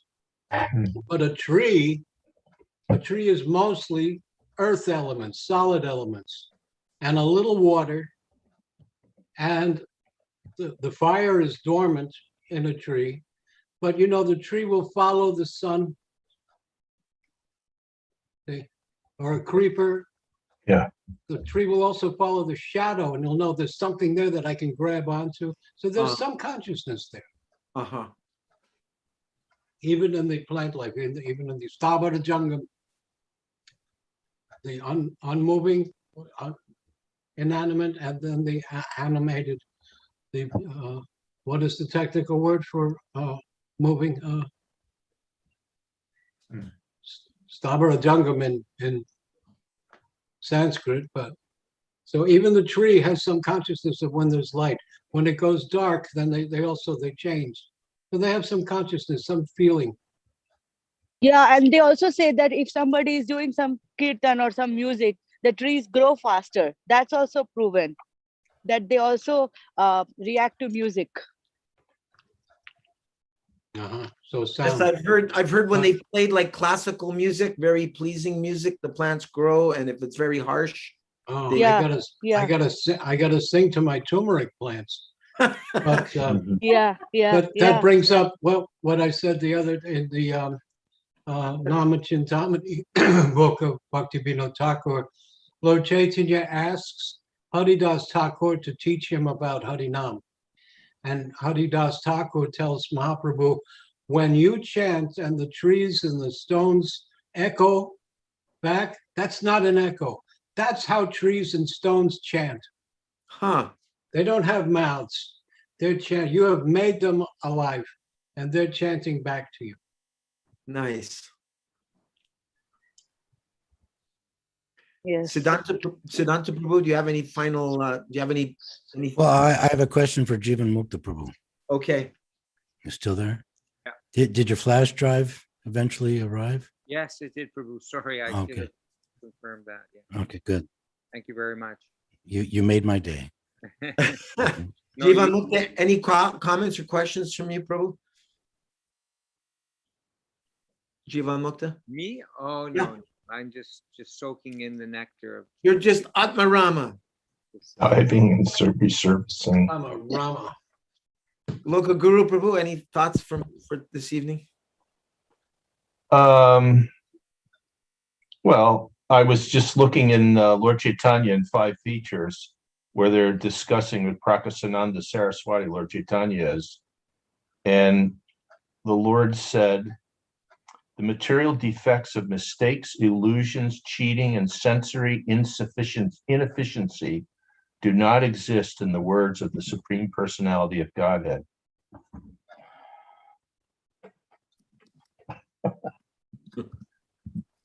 Just a thought. And let's see, Krishna.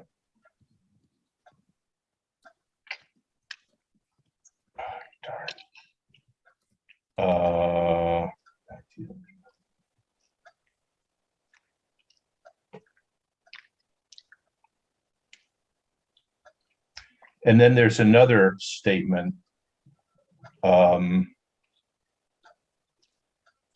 This is in Chaitanya Charitamrita, where also in Chaitanya Charitamrita, in Madhya 8, verse 200, where in the purport, let's see, just looking.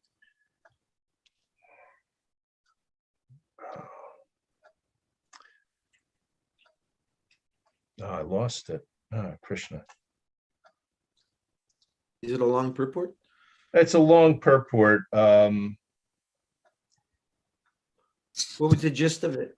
The gist of it is that the words of the spiritual master, his speech is managed by Krishna himself from within the heart. When a pure Vaishnava speaks, he speaks perfectly. How is this? His speech is managed by Krishna himself from within the heart. And because Krishna always speaks that way, perfectly, without any material deviation or any influence of the 4 defects, so the pure devotee speaks like that, without any influence of the 4 defects, no matter what he appears to say. So, Mike, I have a question then for you, or anyone, for my seniors. And I'm not trying to embarrass anyone or put anyone on the spot here, but I mean, even outside this discussion, but whenever Gaura Prabhu gives this disclaimer, there is a hidden thing that I am going to. I'm going to. If the spiritual master gives an instruction, which could be detrimental to people, for example, this whole COVID thing is going on, and several of my esteemed beloved godbrothers have recommended, maybe not that example, but you take the book editing issue, take any issue. They're revered and regarded as spiritual masters in our movement, but yet we're hearing your point right now, local Guru, that the spiritual master has no defects. Right. Well, the pure devotee, there's different types of spiritual masters. Okay. You all know that, Okay. just because someone's accepting disciples But your point about the COVID thing and accepting the vaccination, should a spiritual master speak on that? Because some have and said they're happy to get it, who have disciples, and they've suffered reactions to that very vaccine that they've taken. And one even, Jayadvaita Maharaj has said he would never do it again. So I'm not here I would never presume to interfere in the relationship with any guru and his disciples. But at the same time, it doesn't mean that for myself that I necessarily have to listen to them and accept what they have to say, because my spiritual master, I already know he is perfect in every way and not subject to any of the 4 defects. Why isn't that available to everyone else? Why is what not available? That sense of certainty and security and knowing that your spiritual master, like Srila Prabhupada, is perfect beyond any defects. Why? There's one devotee I know who was, they had the GBC meetings, then they had the guru meetings, and he was a disciple of Gaur Govinda Maharaj, and he was serving them. And he said they had some question, and they said, why is it that our disciples, they just couldn't understand why their disciples didn't fully embrace everything they said. I said it wrong, I can't quote exactly, but in order to, as well as I know, that the pure Krishna says, or Prabhupada says in the summary of Adi Leela, chapter 1, he said that there are 2 types of spiritual masters, the Shiksha Guru and Diksha Guru. They're both phenomenal manifestations of the Supreme Personality of Godhead. Right. And of the disciples, there are 2, the graduates and all others are apprentices. And we heard it tonight in Teachings of Lord Chaitanya a couple pages ago. A pure devotee doesn't see, a person who's not a pure devotee, an apprentice devotee, doesn't always see everything perfectly. We know that. So that means he's still subject to defects. We're all subject to one or more of the defects to one degree or another. The Madhyam Adhikari is supposed to, at some point, the Madhyam Adhikari becomes freed from those 4 defects. It's not that he's fully realized in every aspect or respect, but he becomes freedom. He's no longer encumbered by them or encumbered by material desires at some point. And he could never be, someone who accepts shelter of someone like that is fortunate. But we can all have that fortune through Prabhupada's books and recordings. Yeah, because Prabhupada's like the insurance policy. No, it reminds me of a thing Prabhupada said. See, we think it's a mistake, but Prabhupada is being guided directly by Krishna. He once told Bhagavad, where are you going? Sit down. I'm not talking. Krishna is talking through me. Also, he said, which could be construed as a mistake. He said, I thought Mr. Nair in Bombay was a religious man, was giving us this land. Krishna didn't tell me he was a crook. Otherwise, I would not have entered into the Juhu property. So this is Yoga Maya working. We can't think that spiritual master made a mistake.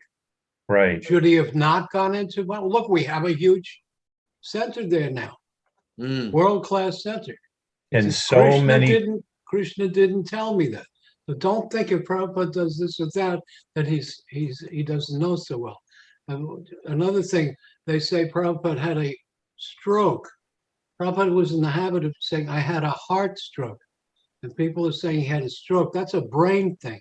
And they're trying to, some people, terrible, I hate to say it, but they're trying to say that Prabhupada wasn't so clear after that. It's just terrible. It's outrageous. And this started a long time ago. You're intimating. Well, what Prabhupada really means. Well, this is, I think when we get. We can't hear you too loud. Can you turn up your volume, Jivan? Look, you're very soft tonight. Usually you're very loud and clear. Yes, you're so gentle. When we get used to mediocrity, and it's not wanting to be offensive or anything, but when Right. we get used to mediocrity, we look at Prabhupada and we cannot imagine someone on his level, because everything around us is at best mediocre. Yeah. You know, the bar has come down so much. Well,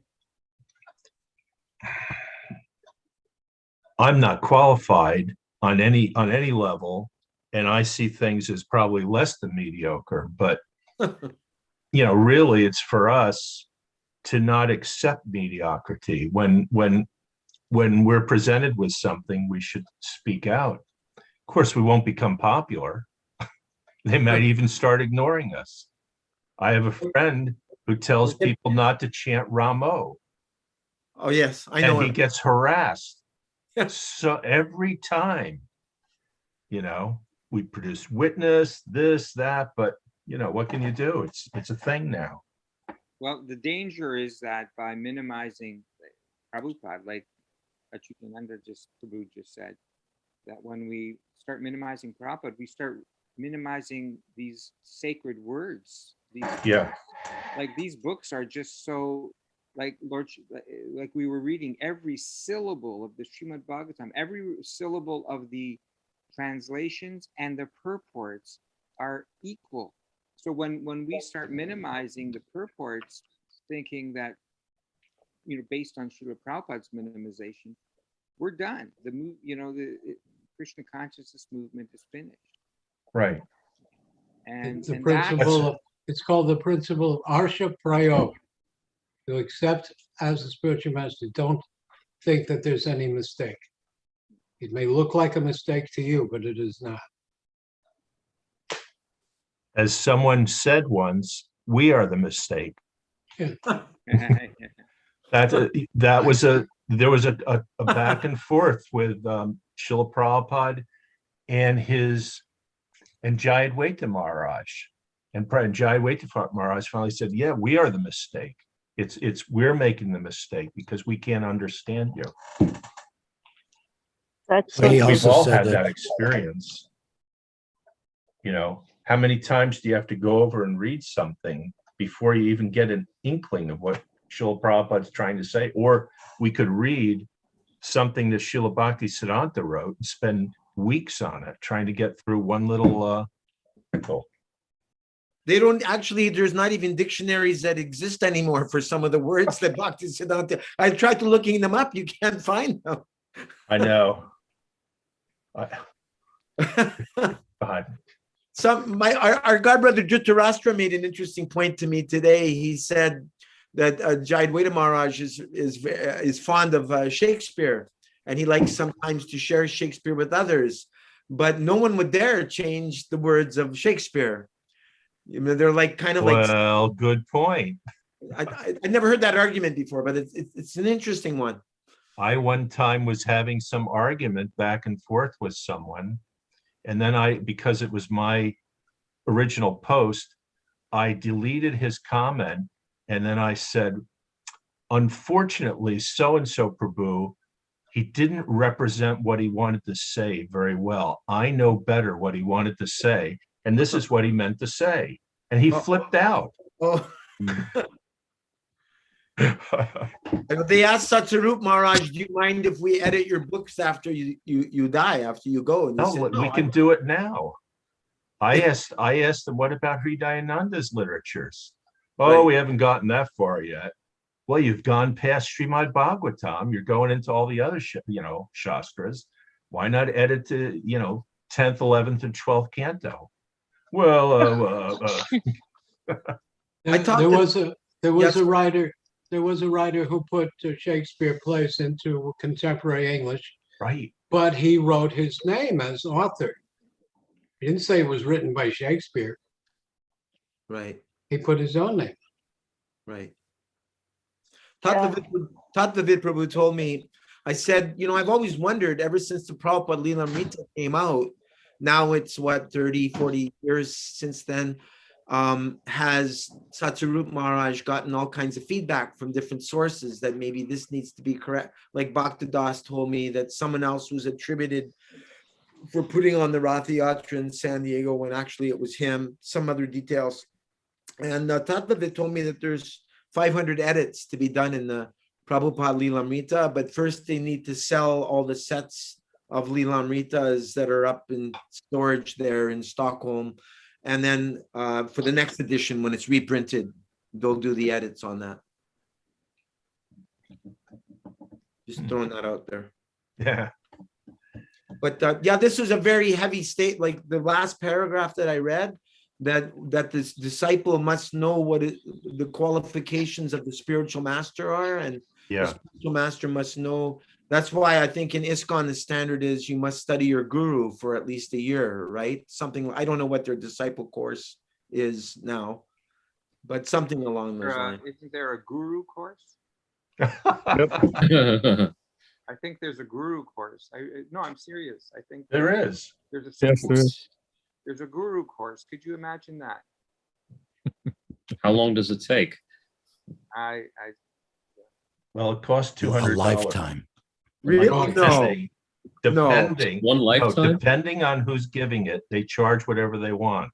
In Alachua, Tamahar charges very little. He just charges for the literatures that you purchase in order to study it. How long does it take before or after? But there is no guarantee that your guru will not fall down. Right. They don't.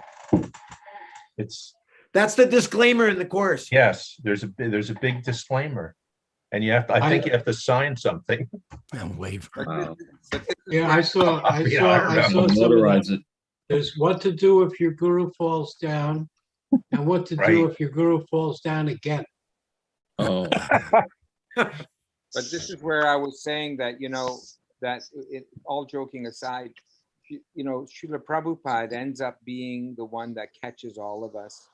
And he's like the insurance policy, so in the background, while all this stuff is going on in, out front here, we know that Srila Prabhupada's there. So in a sense, it's a form of kind of cheating because, Prabhupada's there to catch us if with all of our nonsense that we're doing, we fall. So Prabhupada's there for everybody, so go to the source right from the start. It's, anyway. What if you're in a certain society, what can you do? No, I know. We're so fortunate. Prabhupada's books is what, there's nothing, comparable, and it's Prabhupada's books that sustains all of the devotees. No, there's no. Srila Prabhupada and his literatures are non-different. And if you're fortunate, Srila Prabhupada will even come and correct you. Because we have to be corrected sometimes, I mean, Acyutananda knows this. Oh boy. Someone once asked me, it was the Shesha's wife, did Prabhupada ever chastise you? I said, constantly.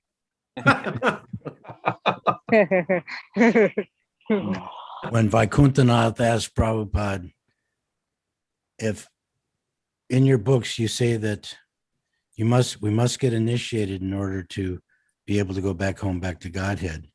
But what about all these people out in the country and so many places we're distributing books to, but they don't have the opportunity to take initiation? And Prabhupada said to him, looked right him in the eyes as he was going up the steps. He said, just by reading my books, they are initiated. Yeah. Prabhus, what are we going to do? What are we going to do when all of you Prabhus, you disciples, direct disciples of Srila Prabhupada aren't with us anymore? Like what's the world gonna be like? Well, they'll have to pray to find a pure devotee.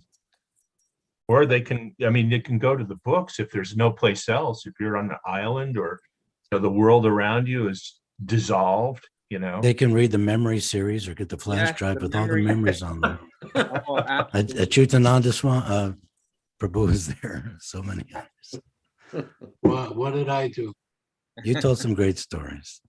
like it. Do you There's have a one- whole? Do you have a whole like hour with Acyutananda? Yes, Oh, yeah. That's it's awesome. just him. That's great. Yeah. So when you listen to that, you can. If they read the book and that is their initiation into it, then some of them may run to a guru, because they'll read that verse, Tadvidi Pranipatena. Yeah. So they will run. Some will not, but some will see. Yes, somebody read my book. I wrote my book, and I was really happy that I wrote my book in a way that makes you want to read the Gita. Mhm. So I sent the book to a relative, and he's a psychologist, and he said, "Oh, I better get the Gita." And so I was like, "Yes, so get to the original Bhagavad Gita," and he did, and he read it. He says, "You know, you really need a guide to go through this." See, Mhm. so Yeah. I know some people who have, after hearing about the philosophy, even reading a book, one person I know missed Srila Prabhupada, and he was discussing with someone who just talked to him about Krishna consciousness. The person wasn't a devotee. They got up from where they were in some cafe. That person walked out in the street, was hit by a car, and died. Wow. And the devotee, he moved to Gita Nagari, helped build the temple, and he started praying daily. And at one point he was just praying constantly. And finally it was introduced somehow to Gaur Govinda Maharaj, who came to that place.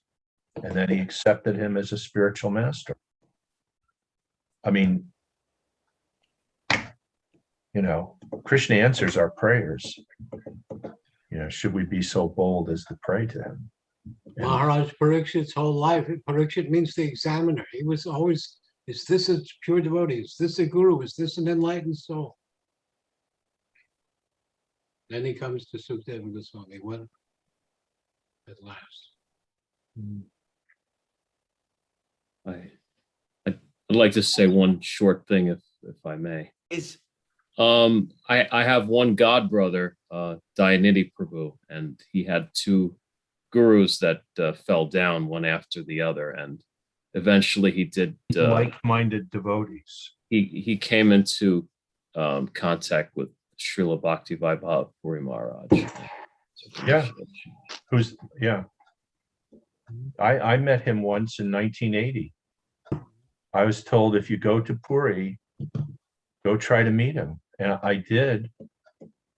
He was a sannyasi in his 50s, early 50s, late 40s. And he wasn't like any sannyasi that I'd ever met.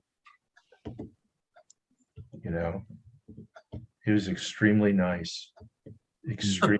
That's not saying much for the sannyasis. Well, no, I mean, most of our god brothers who were sannyasis at the time, they would not go out of their way and serve some itinerant householder couple.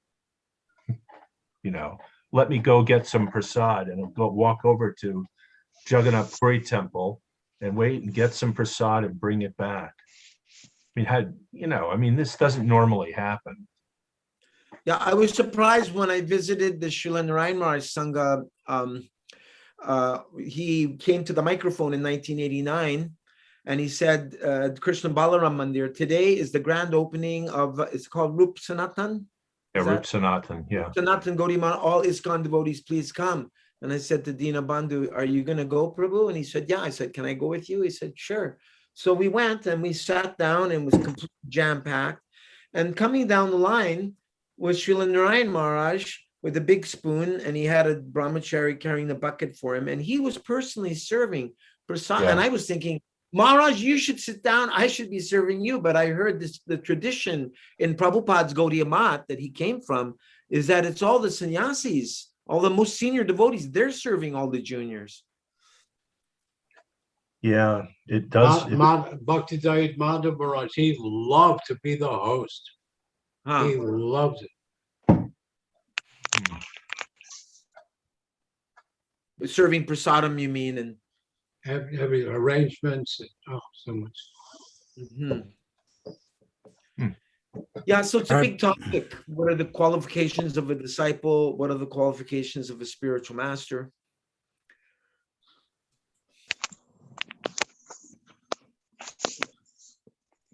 Yeah, I think on day 3 of the seminar, you get to know what to do if your guru falls down. Or maybe it's day 4. Prasadam includes prasadam, though, you know. I remember after a few fell down in the 80s, a book called, I think, Sri Bhajanamrita by Narahari Thakur came out. And he recommends that if your guru has fallen, you can try to help him. You know, like, I don't know, be there for him and try to help rectify him. And if you can't do that, then you should abandon him. Yeah, that was one book that came out. Who was the author? Who was the translator of that? Was that Romapad Swami? I've got it. I've got it on my shelf. I'd have to look. I don't, you know. Yeah.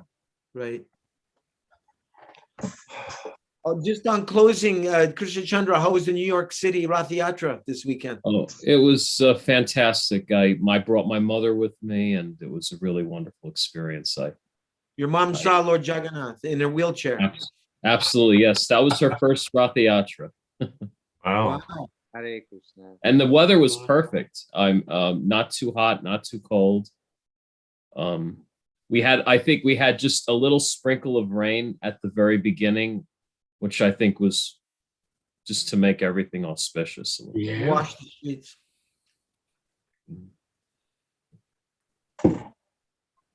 But very happy that I went. That's nice. And you saw Mahavishnu Swami. I met Kavi Chandra Swami from our gatherings. I think I just very briefly saw Jayadvaita Swami and Veer Krishna Swami. Acyutananda Prabhu, you attended the original Jagannath Puri Rath Yatra ever? No, I was in India. No, I'm saying the original one in Puri. No. Oh, okay. No. Even though you were there for 11 years. Yeah, no, I didn't go to the Rath Yatra.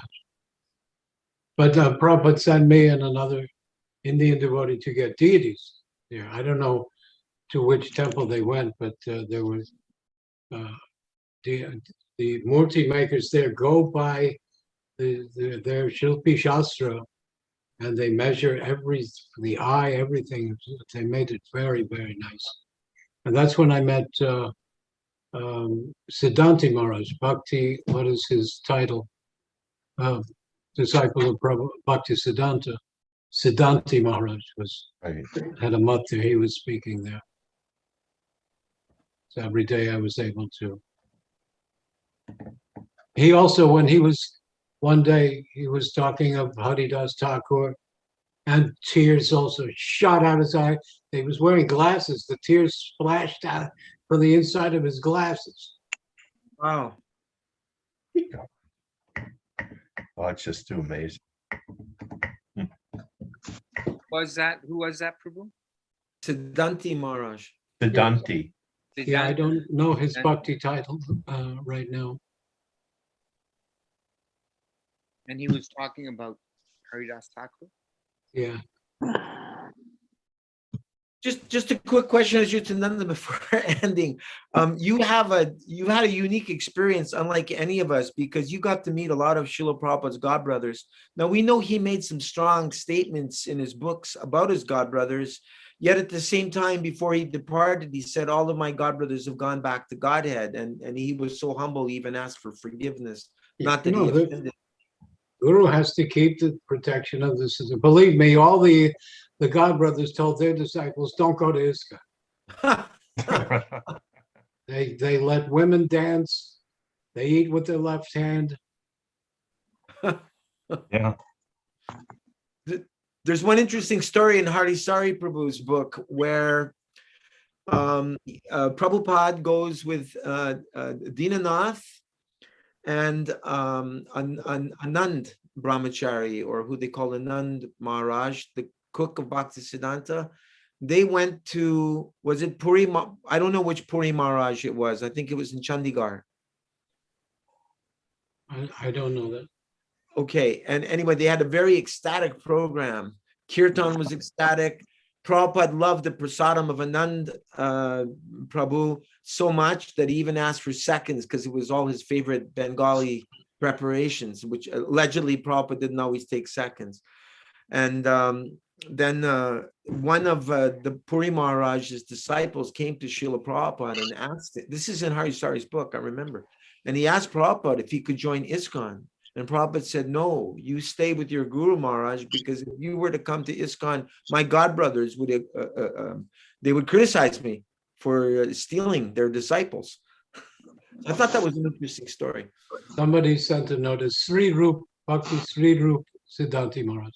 Yeah. Somebody looked it up. Was that you? No. It was me. Okay. Yeah. Bhakti Sri Rup. He's the same one who started a riot in a town over Ramakrishna and Vivekananda. And Sridhar Maharaj went and saved them. Prabhupada said they got out with their lives. But he was brutal, you know. In his mat in Puri was opposite. Did I say this here about the samadhis? Okay, his mat is just opposite the Shankaracharya Pete. Shankaracharya established four popes in Vajragashram, Puri, Kanyakumari, and Dwarka.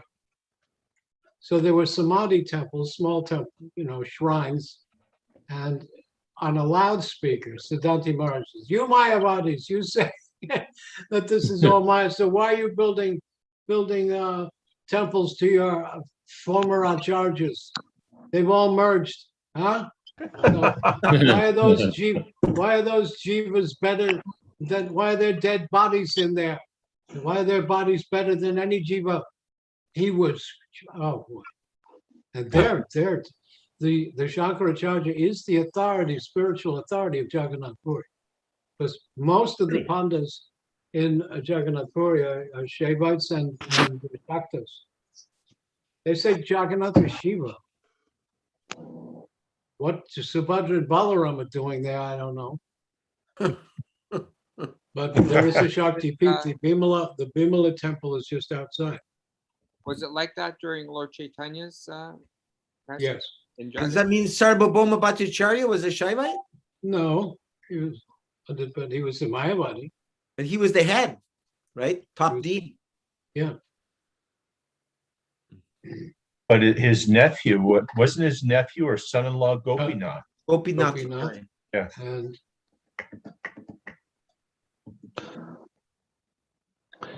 can I just say something real quick, possible? Yes, Prabhu. I remember when I was a brand new devotee reading Prabhupada's books in the early 80s. And I started reading the Lilamrita by Satsvarup Maharaj, of all Prabhupada's pastimes and that. And you know, there's a lot of content is put in there about Srila Prabhupada, you know, I don't know what the word is, kind of slamming his godbrothers, you know? Yeah. And, you know, of course, ultimately, you know, I wanted to take initiation from a few different ISKCON gurus. It didn't pan out. More so because I got to serve them personally and associate with them. And then upon doing that, I kind of realized probably this isn't the fit. And I wound up taking initiation from my Guru Maharaj, Srila Puri Maharaj. But I feel like that was such a big disservice. And I just wanted to like get some input from you, Prabhus, senior Prabhus to see if like my mind is correct on this, because it gave me such an opinionated, idea of Prabhupada's God brothers. And I just feel like these letters really had no place. These pastime, they had no place in the Leelamrita, which you're going to give to Joe Schmo on the street to learn about Prabhupada, That it's going to be sort of like going to warp their minds towards Prabhupada's God brothers? Yeah, right away. Yeah, right away. It is a symptom of Parakiya Bhava to leave your lawfully wedded husband and family and run off to Krishna.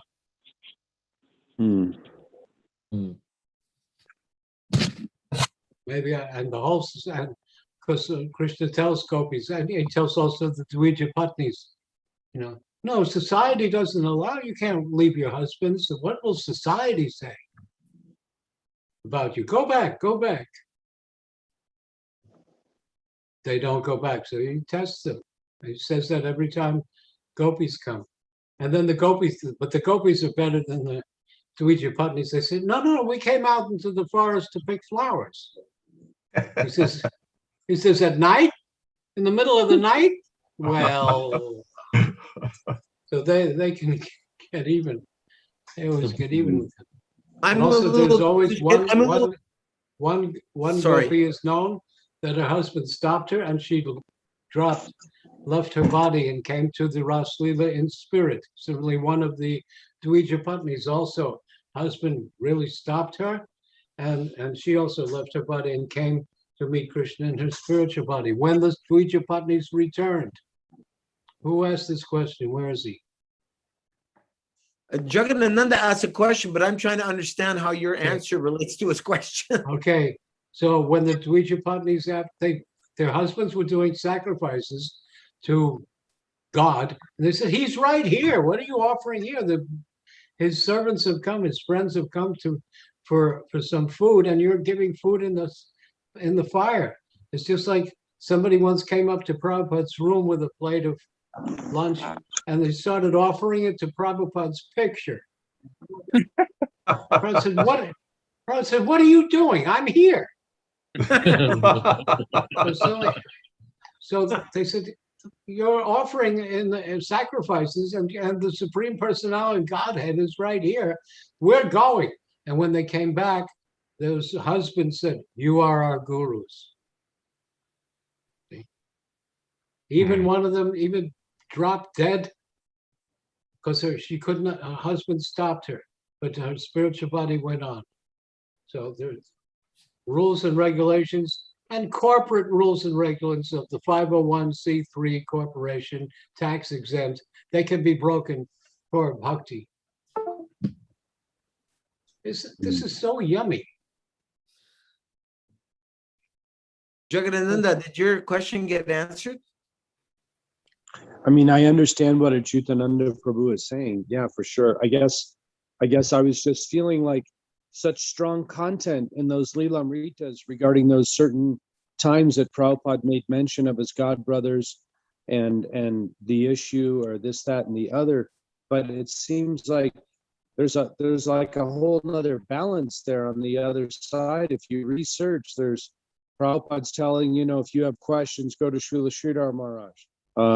There's seems to be many examples of like this. And, sending I think there's a Jagadananda Das, Prabhupada disciple, that was sent to ask forgiveness to all of his name was Hiranya Garbha at that time, but then he took from Lalit Prasad and became Jagadananda. Yes. Okay, I know him. Yeah. Yeah. So, anyways, I mean, I'm just saying it paints a real picture that like stay away from them. We had so many God brothers thrown out of the movement because they took shelter of Srila Bhakti Rakshak Sridhar Dev Goswami, right? They're not thrown out of Christian consciousness. They're thrown out of the society of ISKCON Inc. But that was also after Srila Prabhupada had left this world. Yeah. Right. Yeah. When Gaur Govinda Maharaj was preparing to leave, he told some of his disciples to go take shelter of Narayan Maharaj, but the vast majority, he said, stay within ISKCON. And so one group was saying, well, he told us to go, and the other group was saying, we don't believe you. So, what can you do, Yeah. Thank you, Prabhu. Yeah. Can I just ask one more question that's totally different off the subject while everybody's there? Go for it. I'm here in Denver, ISKCON. I make the burfi for the Lord, and somebody just sent some of this pure organic maple syrup. And I'm wondering if any of you know can we offer this maple? I was thinking about making maple syrup burfi. Can we offer this maple syrup to the deities? Sap is usually not offered, no. Okay, that's what I thought, but yeah, it's considered an inauspicious. It's in the list. Oh boy. Are there any ladies? Are there any ladies present still? It's in the same list as onions, garlic, and menstrual blood. The ladies have gone. Did you hear what I said? Yes. Yeah. Okay, so yeah, sap, we don't take sap.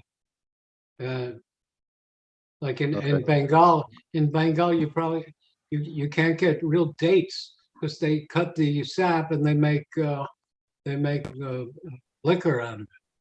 It's full of sugar. Oh boy. Shanti Rash.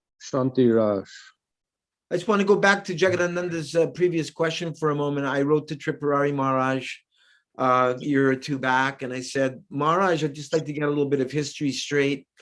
I heard that you left ISKCON because you wanted to become a guru, and the other gurus were not allowing you to become a guru. Would you mind informing me? And he said, no, I didn't leave ISKCON because I wanted to become a guru. He said, I was told by the GBC that I must publicly repudiate my relationship with Srila Bhakti Rakshak Sridhardev Goswami. Otherwise, I would have to leave ISKCON. So he said, rather than offend Mahabhagavat, as he was referring to Prabhupada's godbrother, he said, rather than offending him, he cooperated with the GBC and he left ISKCON. Well, that's funny because in 1991, he came here and I happened to be living here at the time in Denver. And I went to a program at a house down the way. He was hosting, and I was doing book distribution at the time. And I figured I'd ask him, how come you don't do like book distribution seminars for the devotees here to inspire them? And what about where Prabhupada says you'll show your love by how well you cooperate? Why have you left? Like that. I didn't know anything at that time about anything, obviously. But anyways, his reply was, sometimes you have to show your love by leaving. Wow.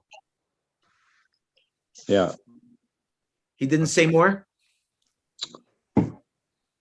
He said it a little bit more about the book distribution, but the main thing when I said Prabhupada, when I brought up the Prabhupada quote, you'll show your love by how well you cooperate, he kind of went right to that right away. Sometimes you have to show your love by leaving. Often people make a reference to a letter to Rupanuga by Srila Prabhupada, I think in 1974, to avoid all my godbrothers. Right. And if you look later in 676, 77, Prabhupada was saying you can go to Srila Sridhar Maharaj if you have any philosophical questions. You should consult with him in building the temple of Vedic Planetarium based on the Bhajanam Brihad Bhagavatamrita, that Prabhupada would build an elevator for him because he was a little crippled, so he could stay with Prabhupada in Mayapur, and that he should actually help finish the Bhagavatam so that Pradyumna would consult with him. So that seems contradictory. That you take the later instruction in 74, you can avoid them. Yes. But also, Prabhupada said in the letter, show this to all the others. But shortly after that letter. Which letter? The Rupanuga letter? The letter to Rupanuga, Bhagavat Maharaj said that Prabhupada sent he and Gaur Govinda Maharaj to stay with Bhakti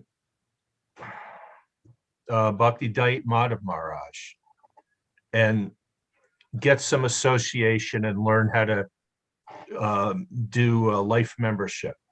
Oh. Because he offered to help the devotees and teach them how to do life membership.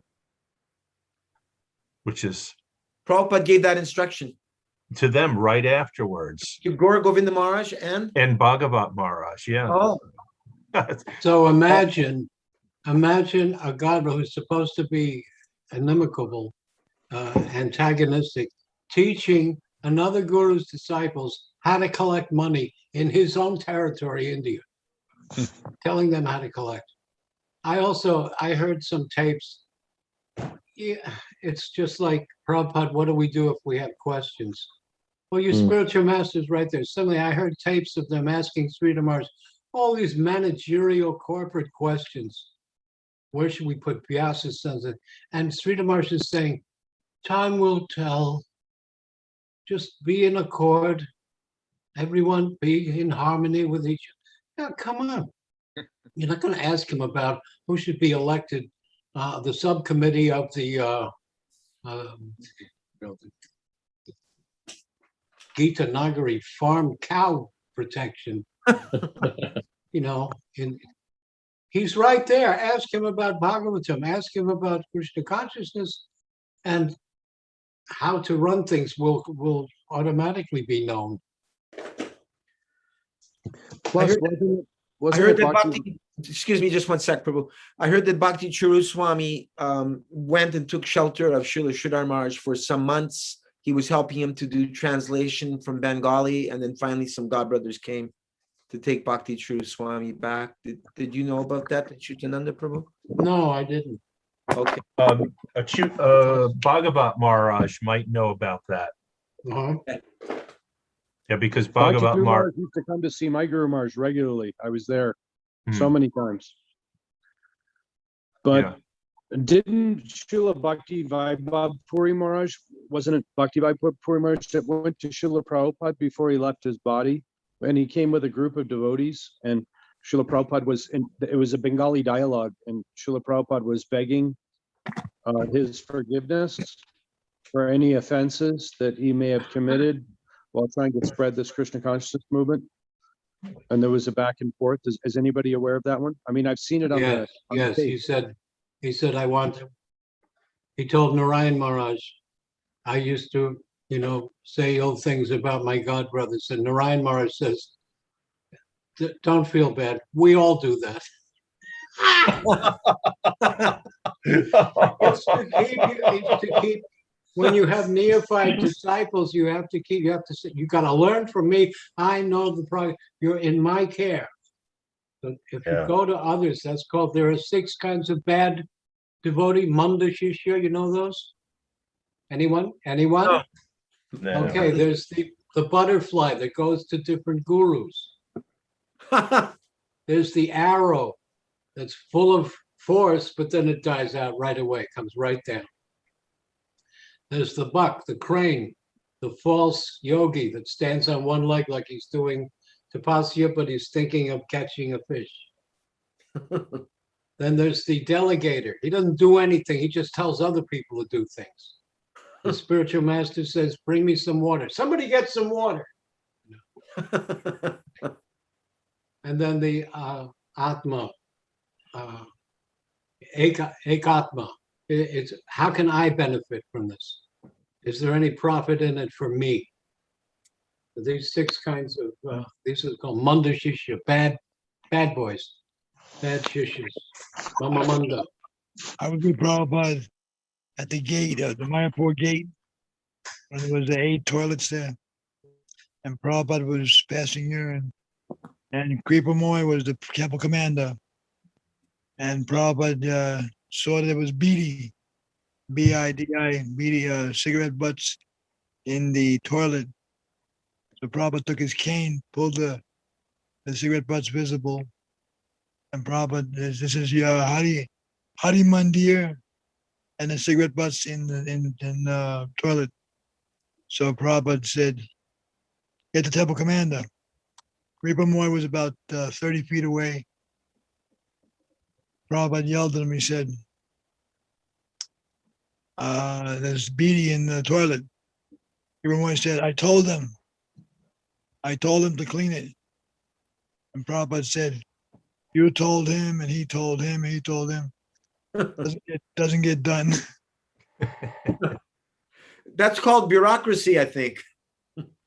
Also, in the beginning, also, Prabhupada said, where's my pen? Oh, well, I gave it to so-and-so because they needed it, and they needed it, and they needed it. He says, next time I give you something, you give it back to me in my hand. Temple commander was Tapamoy. That was it. One time a devotee said, we don't have a temple commander. And Prabhupada said, that's okay, Lord Jagannath is a temple commander. Yeah. About Bhakti Charu. Bhakti Charu had promised to help with Sri Rama's Bhagavad Gita translated into English. And then after being convinced to go against Sri Rama's, Sri Rama's asked him what happened to that, the Bhagavad Gita promise. And Bhakti Charu said, we already have Prabhupada's, but we already have a Gita. Sri Rama said, well, Bhaktivinoda Thakur himself wrote 3 different Bhagavad Gitas, 3 different commentaries on Bhagavad Gita. It's not bad to have more than one Bhagavad Gita. But Bhakti Charu was already convinced to go against. Prabhupada, before he departed, he said he had several books he wanted to complete, the Sandarbhas by Srila Jiva Goswami, the Ramayana, the Bhagavad Gita, and the devotee said, Bhagavad Gita, Srila Prabhupada? You already have a Bhagavad Gita. And Prabhupada said, there are so many Bhagavad Gitas, there's so many commentaries. When I was with him in Delhi, he had one covered book and just said Baladev on it. It was the Baladev Gita commentary. Madhvacharya, Baladev Bhushan, and Vishwanath Chakrabarti. Those 3 I know. I've heard of that are now aligned. So in regards to does anybody know? Go ahead. I was going to say, with regards to Prabhupada's God brothers, although there are some strong statements by Srila Prabhupada where he was accusing some of being envious or that they didn't help him. There's similarly, or conversely, there's statements where Srila Prabhupada is expressing his appreciation for them and gratitude for them. So Prabhupada always has to be seen in a broad context and not just that you pick your favorite quote and generalize. Yeah, some of them were envious. One of the words Prabhupada used was transcendental devices to attaining prasadam. they were transcendental. Also about Madhamarj, the Bhakti Dvaita Madhamarj. Actually, Bhaktisiddhanta wanted to send him, but then he heard that the British women would be too attracted to him, as he's very tall and very handsome. So that idea to send Madhamarj to the West was too risky for Bhaktisiddhanta's opinion. He said, not him, send somebody else. Too attractive, too good looking. He's about 6'6". How tall was he, Acyutananda Prabhu? When I first came there, he wanted to see my visa, and I had permit, actually 1 year permit extension from the CID, the government. And so he must have been reading my height, and he said, I'm longer than you. He's like Dayananda, something like Dayananda. He looked like the picture of Madhvacharya. He was just huge, and he was effulgent. I was going to talk about Madhamarj maybe Wednesday. Okay, great. But he was effulgent, and he didn't blink. He did. This is a symptom of the demigods. Also, they don't blink. He did not blink. Well, also about demigods that they don't touch the ground. Who was the one who told who asked Bon Maharaj about becoming a Brahmin? What's that British man? He wanted to become Lord Zetland. Zetland, right. So Zetland, he described the disciples of Bhaktisiddhanta as they're like demigods walking upon the earth. That was his impression of the disciples about Bhaktisiddhanta in general. Is that the same one that said, "Can you make me a Brahmin?" Same one. Yeah, okay. Demigods walking on the earth. Huh. Very nice.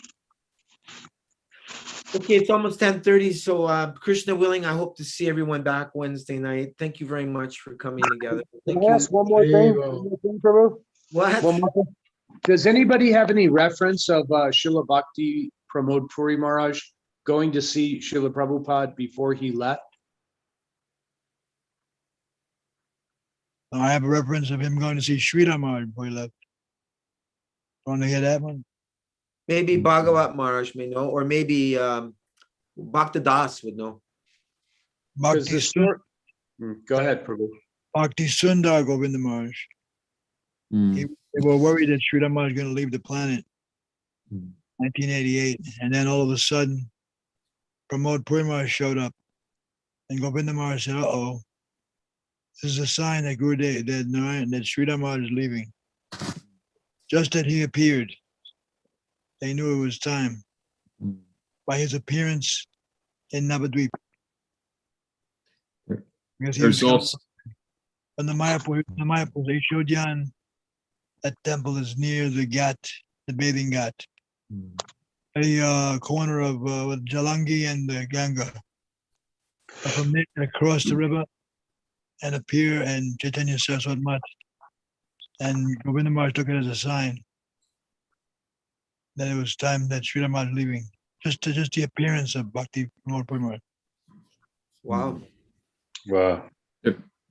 There's also an account of Srila Bhakti Vaibhav Puri Maharaj meeting Srila Prabhupada. That's in Prabhupada Memories, the video. Right.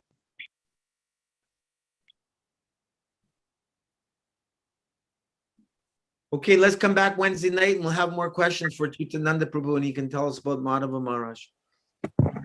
God. Yes. Please accept my respectful obeisances. Vaishnavibhyo namo namaha. Prabhupada ki jai. Jai Gaur Premanandi. Hari Hari. Keep yourselves in good health so you stick around. We hear more stories. Don't leave the body yet. Okay, cool. At least 10, 20, 30 more years. Yes, we have lots of service to do and lots more Zoom broadcasts too. Yeah. I always think of Jagannath Das Babaji when he was 100. Did he think he was going to live another 30 years? We don't know. My birth certificate doesn't have an expiration date on it. Okay. Okay. Good night, everyone. Good night. Sweet Gora dreams, as Yamuna Devi was saying. Sweet Gora dreams. Shubharatri. Shubharatri. Shubharatri. Adios. Haribo. Yes. Bonne nuit. Adieu. The good nacht. Sayonara. Dobry noc. You're next. Hava Nagila. Hava Nagila. Yeah, that's good. I don't know what that is. Shalom. Om Shalom. Om Shalom. Yeah. Thanks so much.